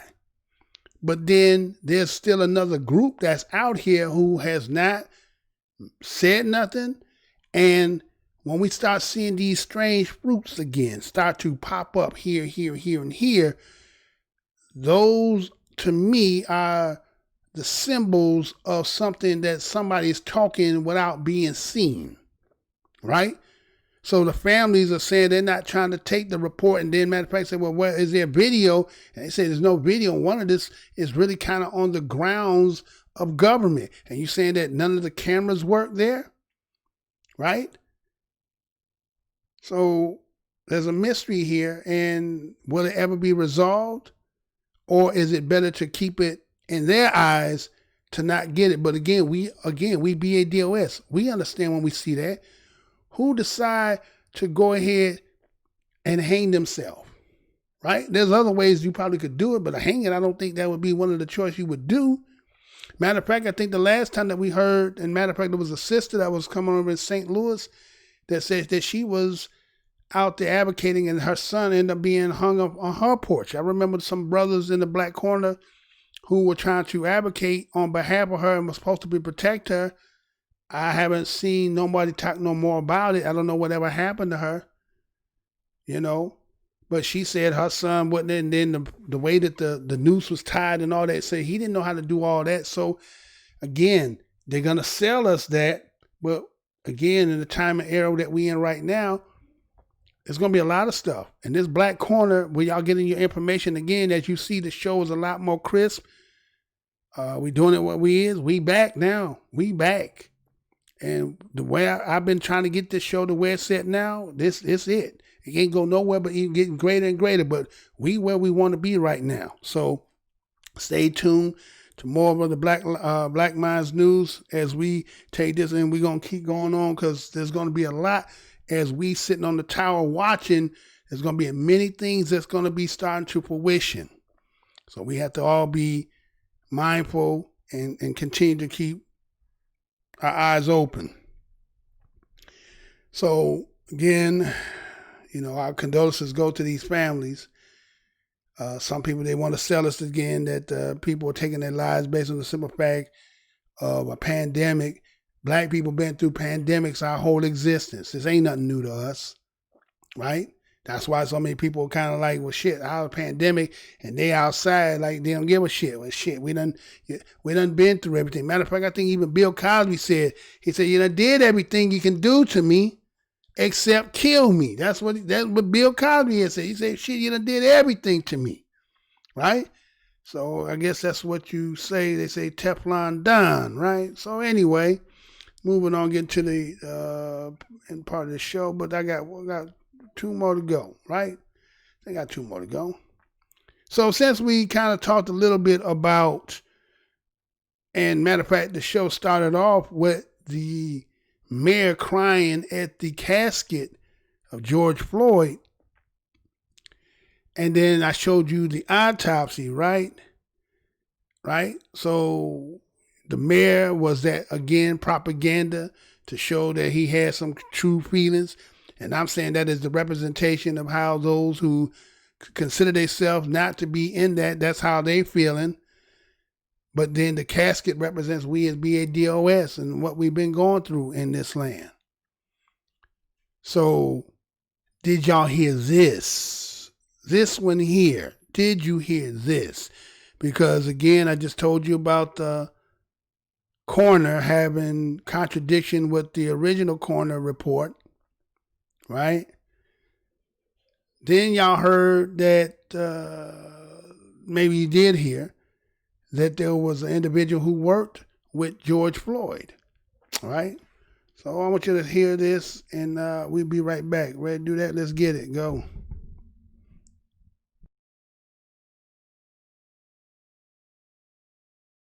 Nightclub co-worker says Derek Chauvin and George Floyd clashed over cops' treatment of customers. You know I'm going to say that again. Nightclub co-worker says Derek Chauvin and George Floyd clashed over cops' treatment of customers. This story is coming out of Slate, June the 10th, 2020, and this is how it reads. Since the death of George Floyd, the 4 officers involved in the incident have been arrested and charged. Former officer Derek Chauvin was initially charged with third-degree murder, but has since had that charge elevated to second-degree murder charge. The 3 other officers on the scene were charged with aiding and abetting the killing of Floyd. All of the officers currently face up to 40 years in prison. One of the lingering questions that has hung over this tragic incident is, did Chauvin and Floyd know each other? In the immediate aftermath of Floyd's death, there were initial reports that the two both worked at the same Indianapolis nightclub, though it was unclear whether that meant they had interacted or had a relationship of any kind. The owner of El Novo Rodeo nightclub, Maya Santa Maria, confirmed that she employed both men to provide security. Chauvin, Santa Maria said, had provided off-duty security for nearly 2 decades and was paid to sit in his police car outside the club and assist with removing patrons when necessary. Floyd began working security on a regular basis inside the club in the past year. On Tuesday night, Santa Maria said both men worked during the club's weekly dance competition.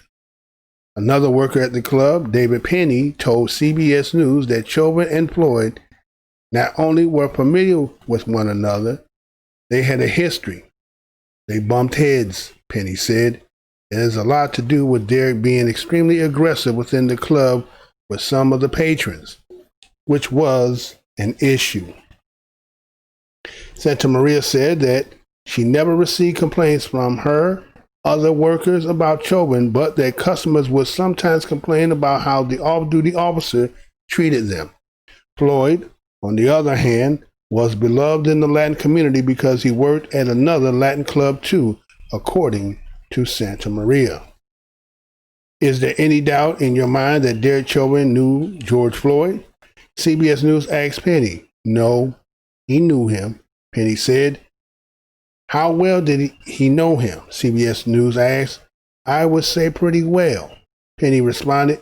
If that's true, it could prove significance in whether Chauvin ultimately faces stiffer first-degree murder charges, which would imply some intent on the part of the officer. It could also dramatically change the context in which the fatal arrest was made, potentially recasting it as an officer settling a grudge.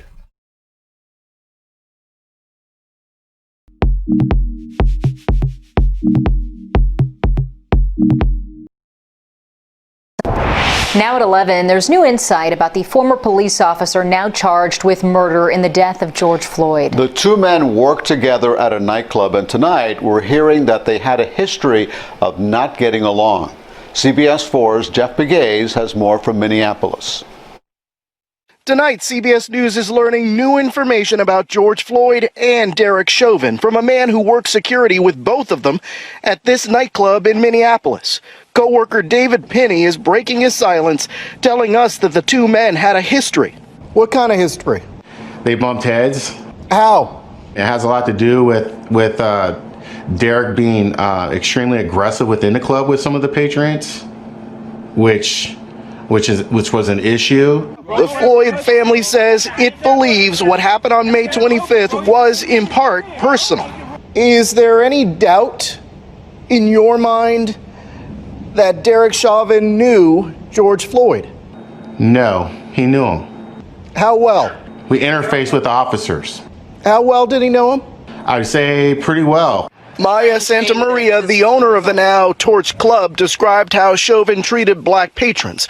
Do you think Derek had a problem with black people? I think he was afraid and intimidated. By black folks? Yeah.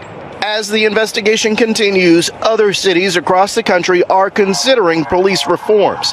Today, New York Governor Andrew Cuomo said that he would support sweeping reform measures in his state, including a ban on police chokeholds. It's not just a moment to express outrage.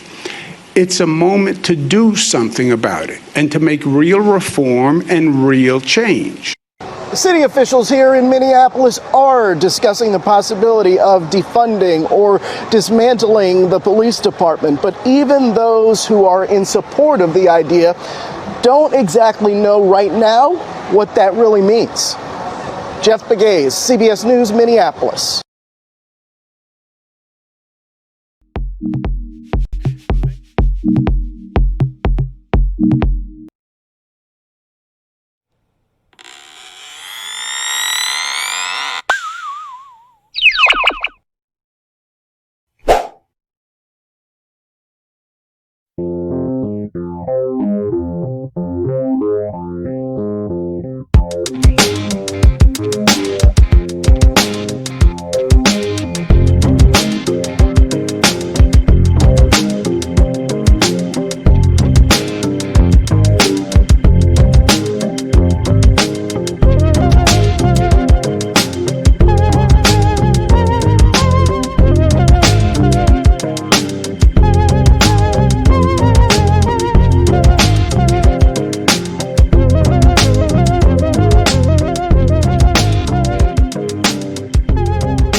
And we are back, right? So we back.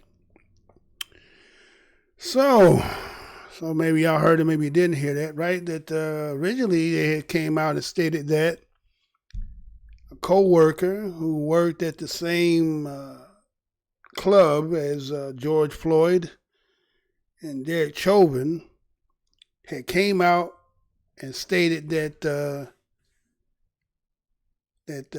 from his recollection of what he remembered, that there was confrontation between the two, right? That they bumped heads, as he said, right?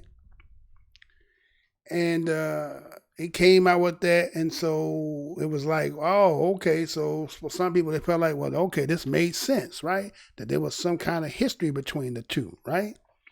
And so with it being a history between the two, many people believe that, well, this might be where the systemicness might be to where it might be of a hate between the two, based on what David PINNEY, had originally stated. He had said some things to the fact that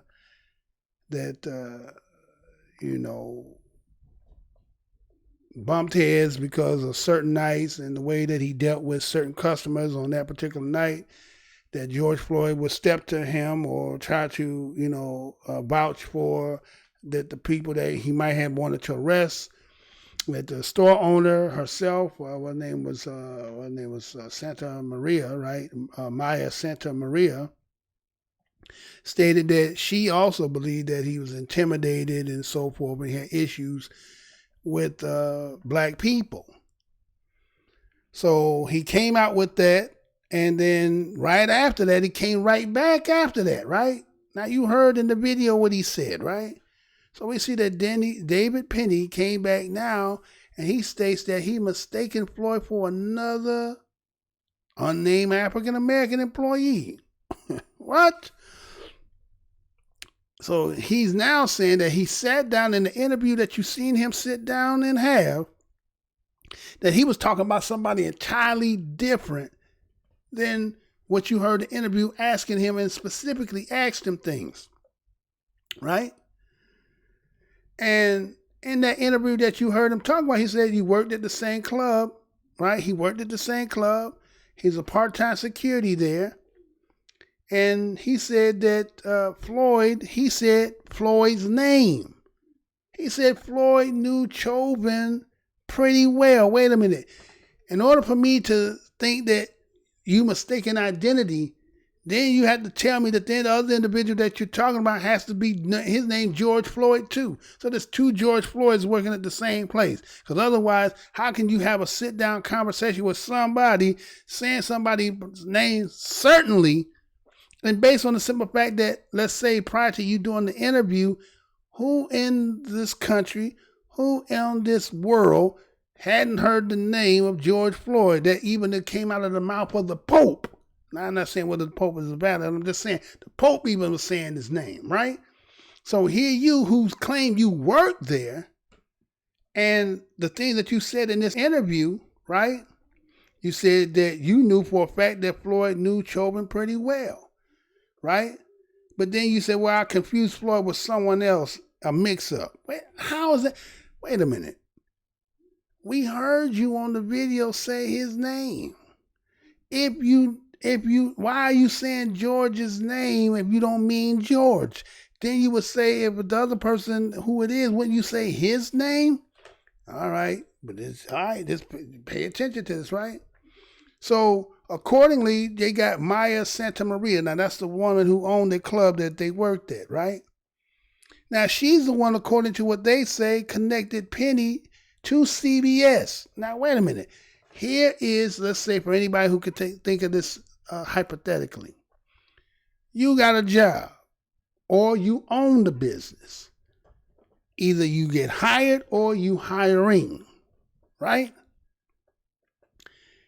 So let's say, based on the person who you hire, say if you're in the position of an owner and you hire, you did an interview with the individual, you hired the person, and maybe it's not maybe on hands on every day that you deal with the person. So I can understand from that position that maybe you can't really give that kind of rapport personally with you and that individual. So what you did is say, well, I know who would, based on the simple fact that they work together and this person probably could be more, have a good rapport about the individual. So what she do? She go gets Penny. And what he does the interview, right? All right. So accordingly, it was stated that the detailed information about George that she didn't have in the relationship, so she ended up getting Penny. And this is all verified in an email. But then he goes on and he apologizes for not doing his due diligence. What do you mean you're not doing your due diligence? How did you get on camera talking about an individual name directly, and the interviewer is specifically talking to you about this particular person, situation, scenario, and it didn't dawn on you that you're talking about the wrong person? Okay, right? And so he blames it on his not doing his due diligence. And he felt like, okay, this is an uncomfortable situation. This is what he wrote. Then why did you give them the permission to release the video? If the person who you talking about is different from the person who you were talking about in the interview, why did you allow CBS to release this to the public? Because the same day that this was released is the same day that they went before the hearing, before the committee, I think, if I'm not mistaken, right? Where the brother went before there.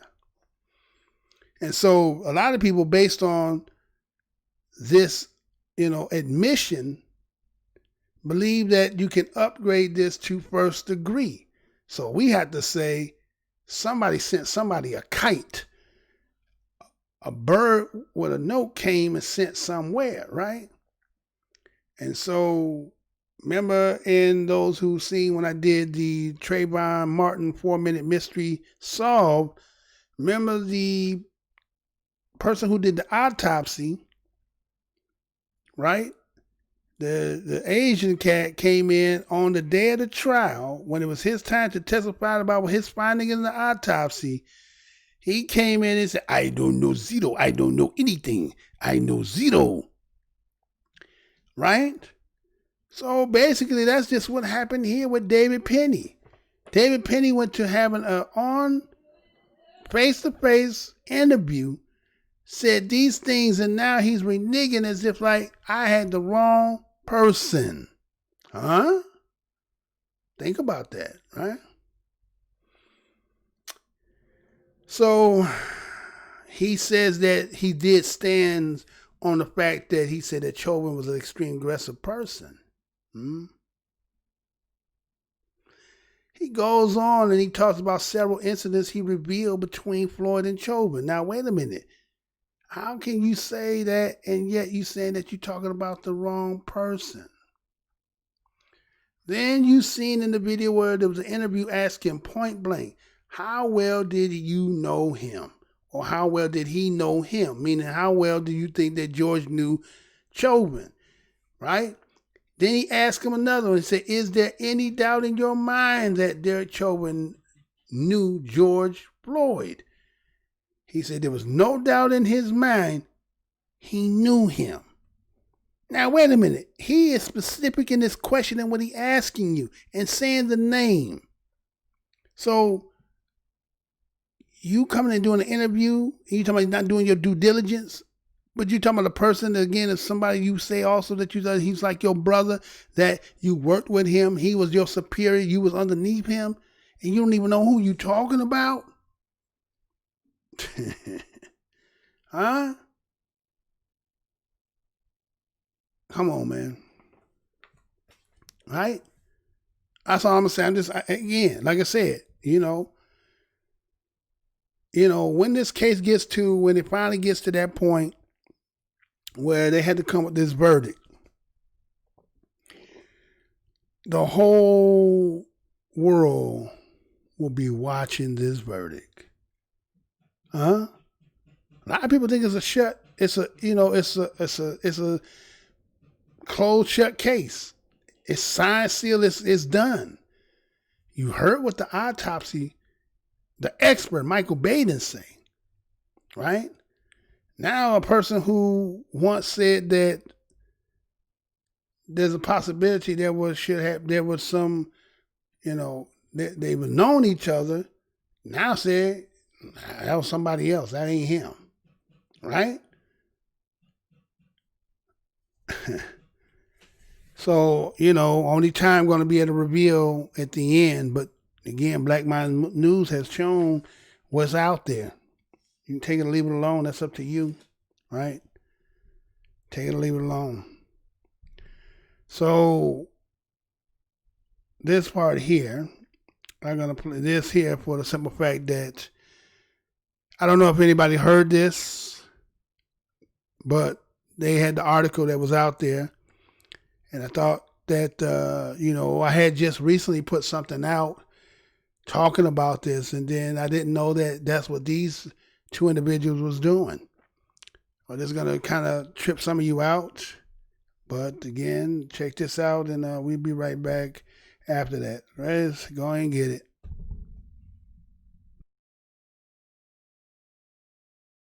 We have time for one last question. Hi, Mrs. Secretary. My name is Ben Allen, and I'm a civil engineering student. My question for you is, how do you balance condemnations with concessions and diplomacy with a controversial government such as Saudi Arabia? Thank you. So I always begin with a deep understanding that no Secretary of State gets through their first day without recognizing it's a tough world out there. We don't appreciate how glorious it is to be here in the United States of America on a consistent enough basis and with enough fervor. Maybe you do here at Texas A&M, but I think too many Americans don't understand how blessed we are. There are many, many tough places out there. Having said that, not all tough places are the same. They each present a different set of challenges. It reminds me, you would know this as a bit of an aside, but in terms of how you think about problem sets, when I was a cadet, what's the cadet motto at West Point? You will not lie, cheat, or steal, or tolerate those who do. I was the CI director. We lied, we cheated, we stole. It was like we had entire training courses.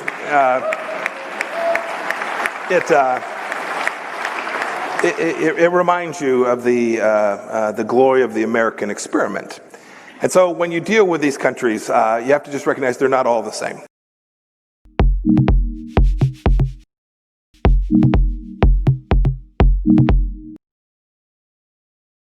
No, I'm black and beautiful. What is your nationality? My nationality is Afro-American. Suppose I had some money in my pocket. Suppose I gave you $1 to say that you're an American Negro. This is money now. Money talks. Money talks. This dollar. And if you don't say it, you don't get it. You're an American Negro, aren't you? No. You won't have any money. You know you need money, don't you? Yes. You need money to live, don't you? Yes. All right. All you have to say, Leon, is that you're an American Negro. Aren't you an American Negro? A plan to take the George Floyd case to the United Nations highlights a decade-old tension between civil rights and human rights. You know I'm going to say that again. A plan to take the George Floyd case to the United Nations highlights a decade-old tension between civil rights and human rights. This story is coming out of The Time, June the 10th, 2020, and this is how it reads. As people across the globe take to the streets to demand justice in the wake of George Floyd's killing, the case against the four now former Minneapolis police officers involved in his death has already begun. Derek Chauvin, the white officer who pressed his knee to Floyd's neck for nearly 9 minutes, has been charged with second-degree murder, and the 3 other officers present with aiding and abetting. But lawyers representing the Floyd family, S. Lee Merritt and Benjamin Crump, aren't looking only to the United States criminal justice system. They have announced that they also plan to take the matter to the United Nations Human Rights Commission. Meredith Crump also represents the family of two other African Americans whose deaths have shocked the public in recent weeks, Breonna Taylor and Ahmaud Arbery, and have in the past worked on other high-profile homicide cases involving police brutality, such as Eric Gardner and Michael Brown. And this isn't the first time their clients have gone to the United Nations. In 2014, Michael Brown's parents gave heart-wrenching testimony before the United Nations Committee Against Torture in Geneva. That same year, the Commission on Human Rights announced that the Gardner and Brown cases have added to our existing concerns over the long-standing prevalence of racial discrimination faced by African Americans, particularly in relations to access to justice and discriminatory police practices. As Meredith Crump approached the United Nations, the involvement of the international community draws attention to a tension that has existed for more than half a century within the movement for African American rights. For much of the history of black freedom struggles in the United States, civic leaders and politicians use the term civil rights to characterize the objective of the movement to gain equal rights in this country. The period to which the current movement has been compared is known as the Civil Rights Movement.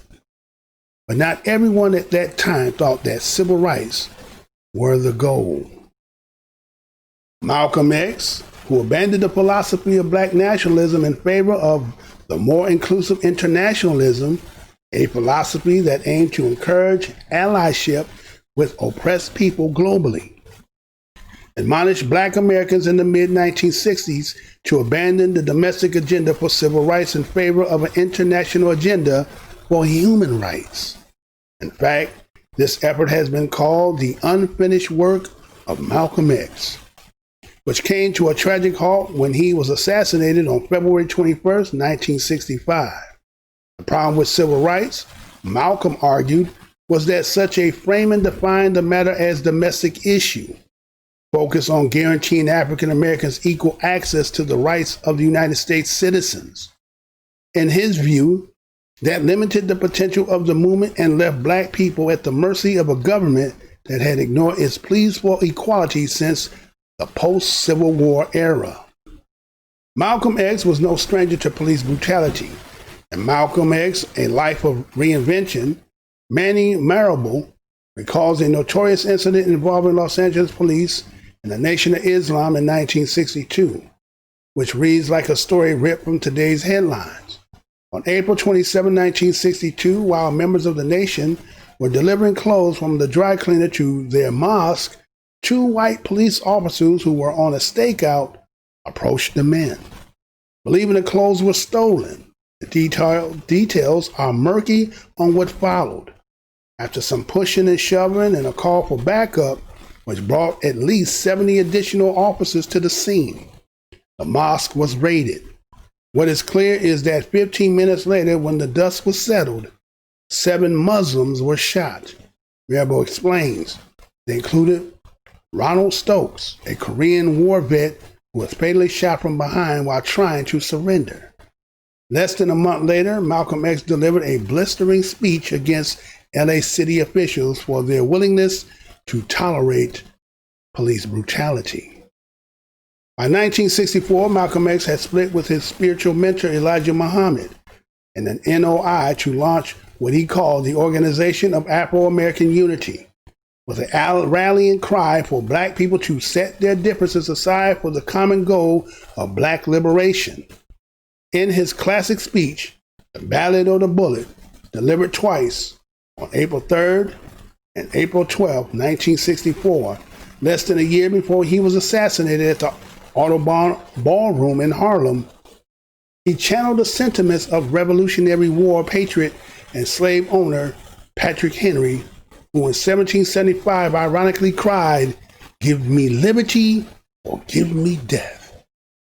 Malcolm echoed these sentiments nearly 200 years later when he stated in the second iterations of the speech, "It is the ballot or the bullet.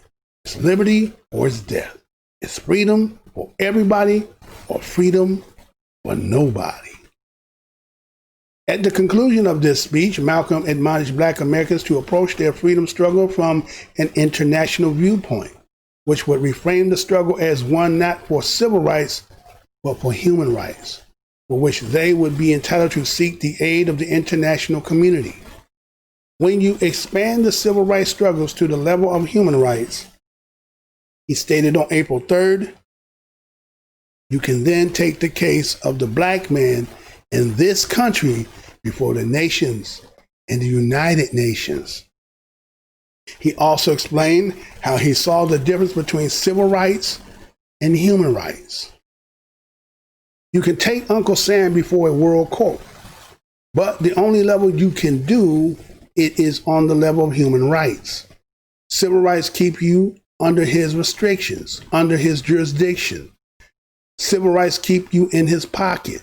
Civil right means you're asking Uncle Sam to treat you right. Human rights are something you were born with. Human rights are your God-given rights. Human rights are the rights that are recognized by all nations of this earth. And anytime anyone violates your human rights, you can take them to the world court. And focus on human rights, however, didn't mean he had given up on the possibility of winning civil equality within the United States. In fact, Malcolm believed that while revolutions have historically been bloody, the United States was uniquely positioned for a revolution devoid of bloodshed. Today, he stated, this country can't become involved in a revolution that won't take bloodshed. All she got to do is give the Black man in this country everything that's due him. Everything. Malcolm X, whose political philosophy of freedom was underscored by the mantra, by any means necessary, called for a revolution that would overthrow the system of white supremacy rather than integrate blacks into it. Even so, like Martin Luther King Jr., Malcolm believed that such a revolution could be achieved through nonviolent means. While he believed Black people had a right to defend themselves if attacked, he counseled white America to listen to King rather than face the alternative. Just a month before his speech, Malcolm X and Dr. Martin Luther King Jr. had met for the first and only time. The two men were on Capitol Hill to attend a Senate hearing on school segregation and employment discrimination. Malcolm, who had attempted on several occasions to reach out to King and had conversed extensively with King's wife, Coretta, approached the Southern minister with his hand outstretched. While cameras flashed as the two men greeted each other, Malcolm expressed his desire to be more involved with King's movement. "I'm throwing myself into the heart of the civil rights struggle," he told King. He clarified his intent further in his speech the following month. "We have interjected ourselves into the civil rights struggles," he stated, "and we intend to expand it from the level of civil rights to the level of human rights." Today, as Black America still pressed under the weight of white supremacy and violence, including extrajudicial killings, that struggle continues. With a new generation embracing Malcolm X's ideal that human rights is the path to Black liberation, the work of expanding the struggle continues too. We have time for one last question. Hi, Mrs. Secretary. My name is Ben Allen, and I'm a civil engineer.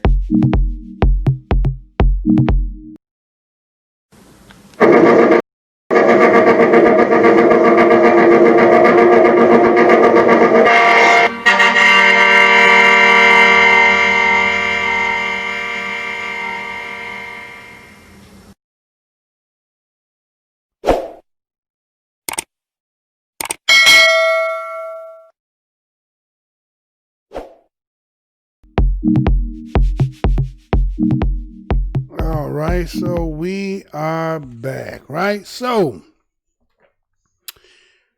yeah, so it looks like that Benjamin Crump And Lee Merritt has decided that they want to take the George Floyd case before the United Nations, right?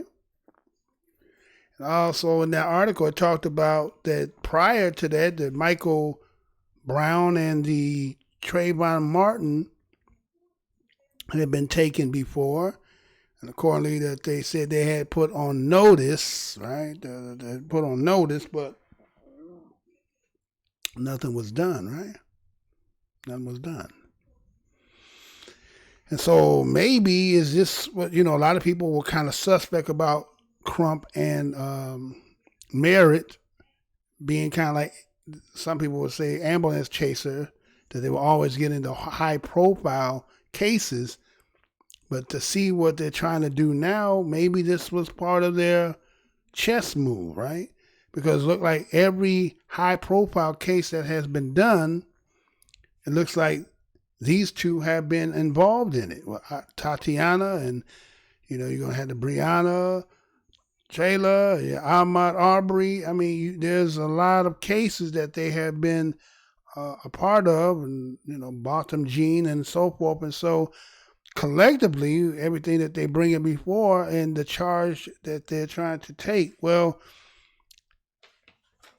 in a sense, I guess you say that's very commendable, right? And again, as we at Black Mind News, we had brought this before about, remember, those who are avid watchers of the show. I know I took a week off, but remember I had put out before about the petition to submit the United Nations We Charge Genocide that was done back in December 17 of 1951. Remember, that was Paul Robeson and William Patterson, who was part of the Civil Rights Congress, and that they were taking the charges of crime, they say, against the government about black people. And the petition was signed by 100 intellectual activists. It was Paul Robeson who led the delegations to present the documents to the United Nations in New York. William Patterson ended up taking to Paris, and supposedly Du Bois was scheduled to go, but somehow him trying to leave, they end up banning his passport, and he was not able to leave. So they made sure he couldn't leave. And then there was the presenting, what they were going to present was all the documents according to the lynchings of that particular time, the forms of brutality and discrimination against black people. And they believe that the clear pattern of government interactions and complicity in a lot of the things that they were charging. And they said ever since the 85 years from the time of emancipation, according to their count, they said it was like 10,000 known to be lynched, averaging about 100 a year doing it after the 85 years of emancipation. And basically, the real true number of how many people who had been lynched could not be really accounted for, right? Because many of them was not reported. And so they were categorizing these as genocide, right? And it said that the claims of being oppressed and the long tragedies of violence, along with the legislations and the conscience of unified on every facet of the government, they believed that they were complicit. And so it looks like back in that 51, you end up started having the Cold War that was the determined, that actually not determined, but that was the one that deterred the petition from ever getting sought to the UN.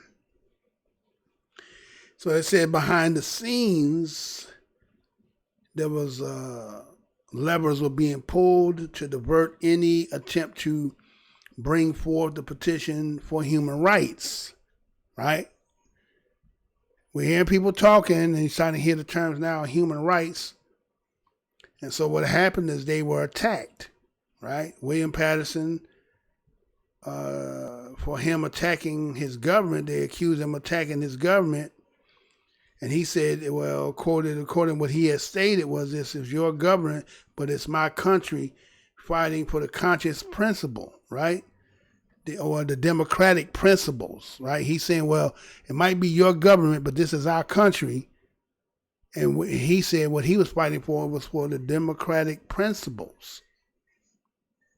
And so even during that particular time, with all this being brought before, there was no media coverage or mentions of crimes or the documents or any talk about it and consider. And many of the people of the time was considering this as communist propaganda.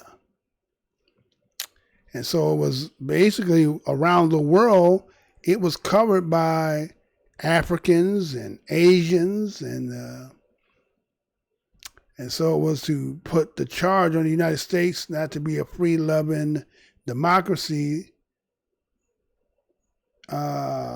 land as it boasted it was. So what happened is at this particular time, those who know anything about Paul Robeson and how he was going in all these, he's international. He was just as big international, and he was going around advocacy. And again, they didn't like that because it was making a black eye on the nation. Because again, if you're going around selling democracy and then you're sanctioning other nations, then it would be like, well, how can you be doing the same things that you're charging everybody else? So it was kind of like the family secret.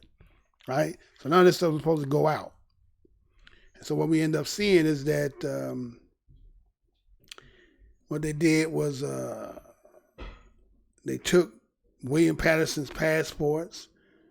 So he was able not to do any more international talking. Robeson, he ended up becoming blackballed. They put the FBI and CIA all onto him. And as you see in the beginning of this year, I had put Mike Pompeo.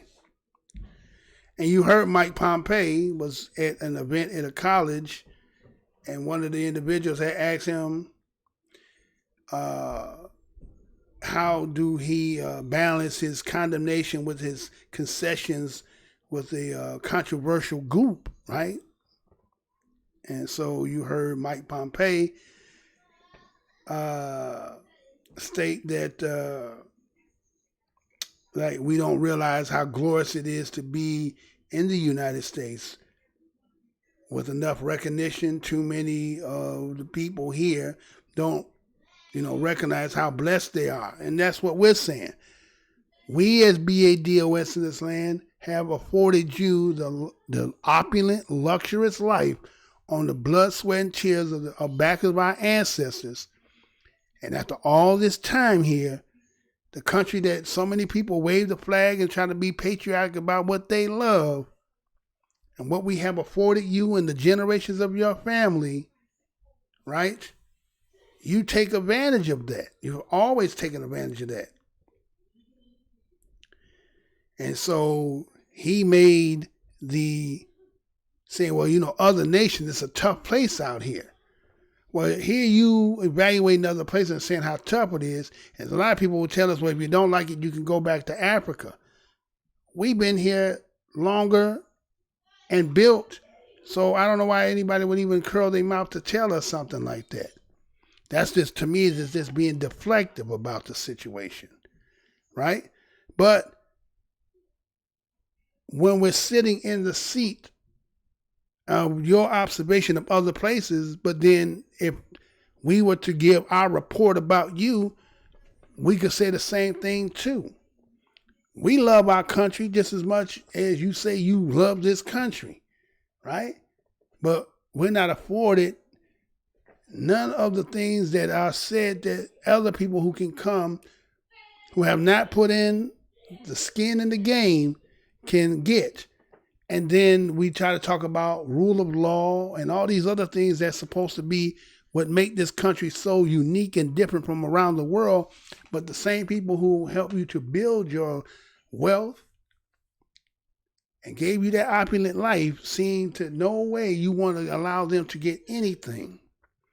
And so it looks like that what Malcolm did, right? Because let me show you something before I get into the Malcolm part. Let me show you something that also came up after the George Floyd situation to tie into why maybe Lee Merritt and Benjamin Crump decided why they doing what they doing. Well, this is what had happened internationally. Some of y'all didn't know about this. So let me show you this right quick and be right back. The chairperson of the African Union Commission, Musa Faki Mahama, is condemning the death of a black American man, George Floyd, at the hands of police in the United States. The AUC chair issued a statement voicing the condemnation of violence, rejection of discrimination, and called on Washington to intensify action. According to him, the U.S. must increase efforts to eliminate forms of ethnic and racial discrimination. He said the AU rejected ongoing discriminatory practices against black citizens of the U.S. George Floyd, 46, died in police custody last week. The incident whipped up the hashtag Black Lives Matter movement, especially after the viral video of a white police officer filmed kneeling on Floyd's neck as he repeatedly said he could not breathe. This has sparked a series of violent demonstrations across the country. President Trump warned against looting and said the National Guard could be deployed, especially to Minneapolis, where the incident occurred. Over in South Africa, the Economic Freedom Fighter Party, EFF, also issued a statement calling on African countries to call the U.S. government to exercise restraint. It called on Trump to cease from what it calls a genocidal deployment of the military against protesters.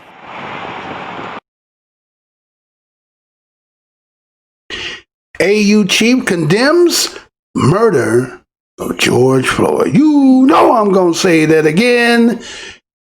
AU chief condemns murder of George Floyd. African Union rejects continuing discriminatory practices against black citizens of United States.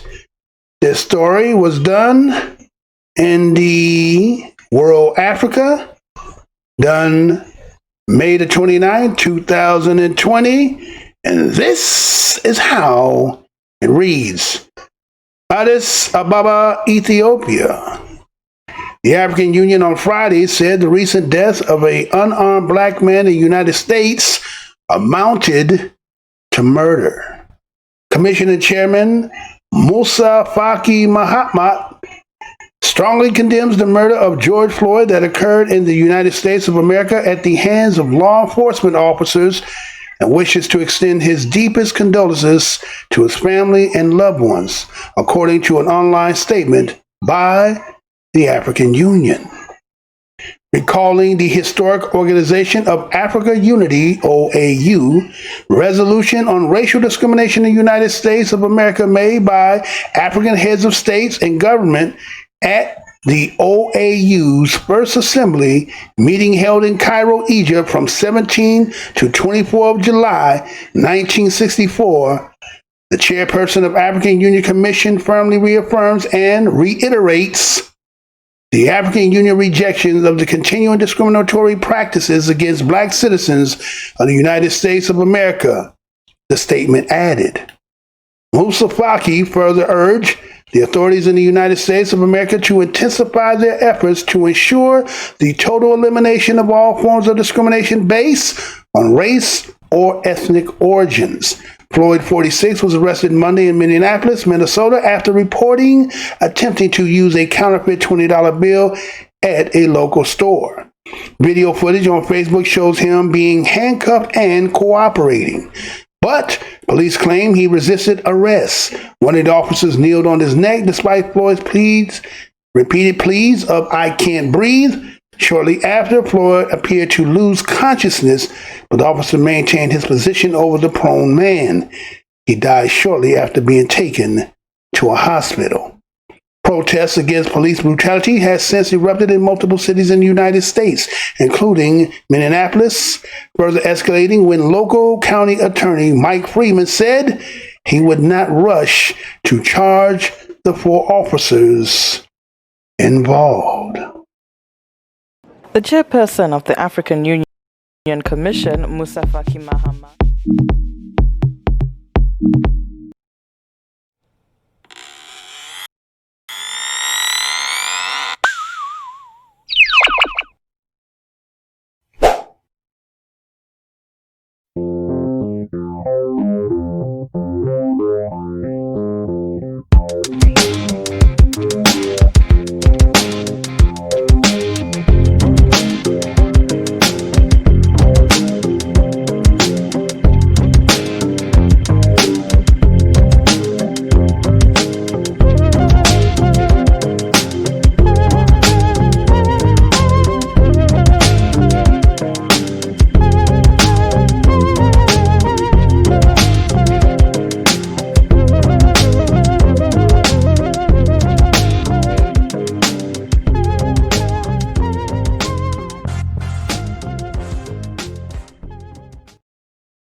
Right, so we are back, right? So that was the AU, right? The African Union decided that they were saying that they were in collaboration, what they had seen as to the George Floyd situation, and it was asking that the United States, that we take notice of what had took place. There also was in the article, there's another part in the article that talked about the in Abbas Abba Ados in Ethiopia, the head of the I guess the UN there, and it was saying that they was making a recall of the time when Malcolm came back in 1964. Malcolm X came in 1964, right, when he took that trip to Africa, right? It was said that Malcolm had been in Africa for 6 months during this time, that Africa, the Middle East, and so forth, and that this is where he got in, more of, I guess, a friendship, a kinship with Nkrumah, Ben Bella, Nasser, and them. And in that meeting that he had with them, they actually invited Malcolm X to attend a OAU, the second conference, right? And they actually gave him as an official observer, so he could come in as an observer, right? Official, right? Meaning he was going to represent. And at that time, I think they were saying the 22 million of us BADOS here in the United States.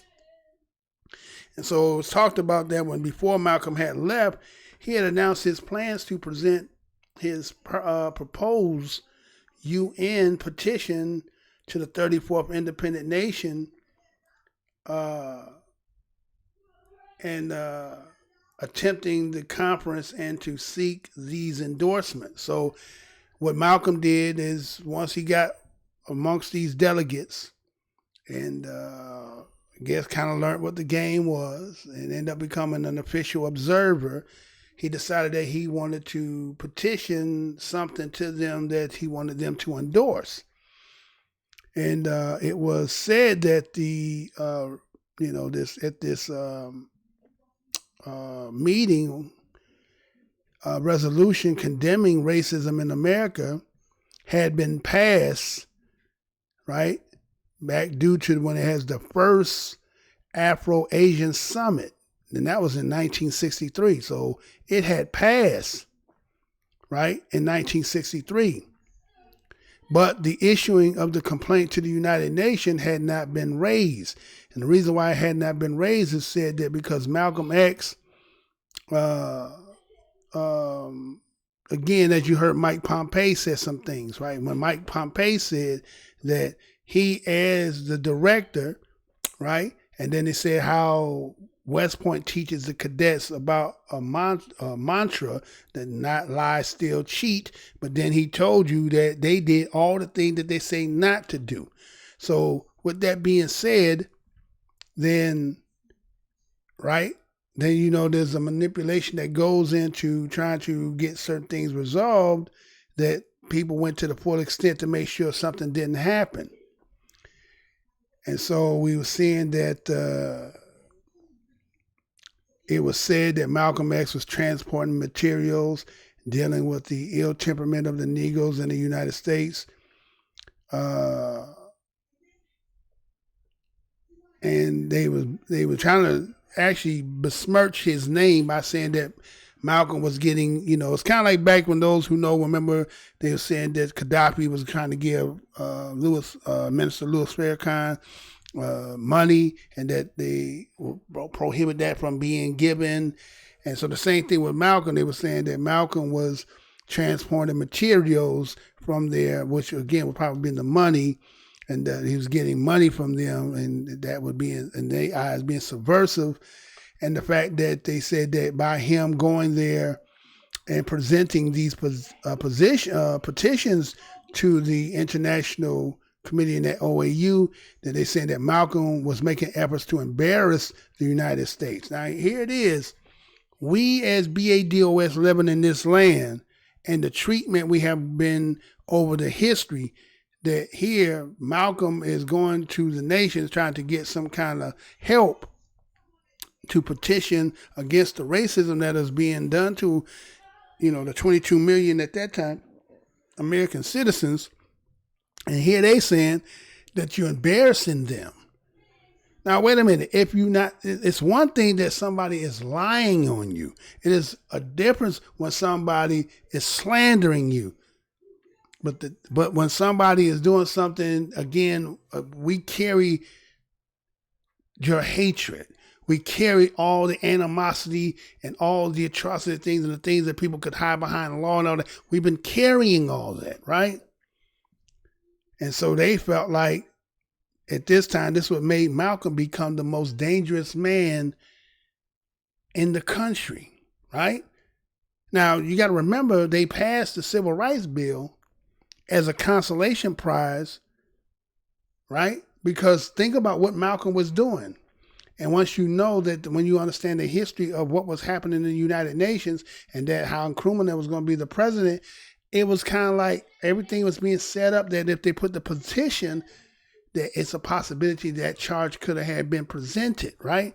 So what had happened is, that whole group that Malcolm was tied to end up all being killed, right? They all end up being killed. And so we see now that Malcolm had picked the torch up on what happened in 1951 when it was William Patterson and Paul Robeson. Then you hear Malcolm come back in 64, which is 13 years later, right? And now you're seeing the article saying that CRUMP and what's his name? I can't think. They picking up, right? Lee Merritt and CRUMP are picking up, saying that they're trying to petition to the United Nations on behalf of George Floyd, right? So is that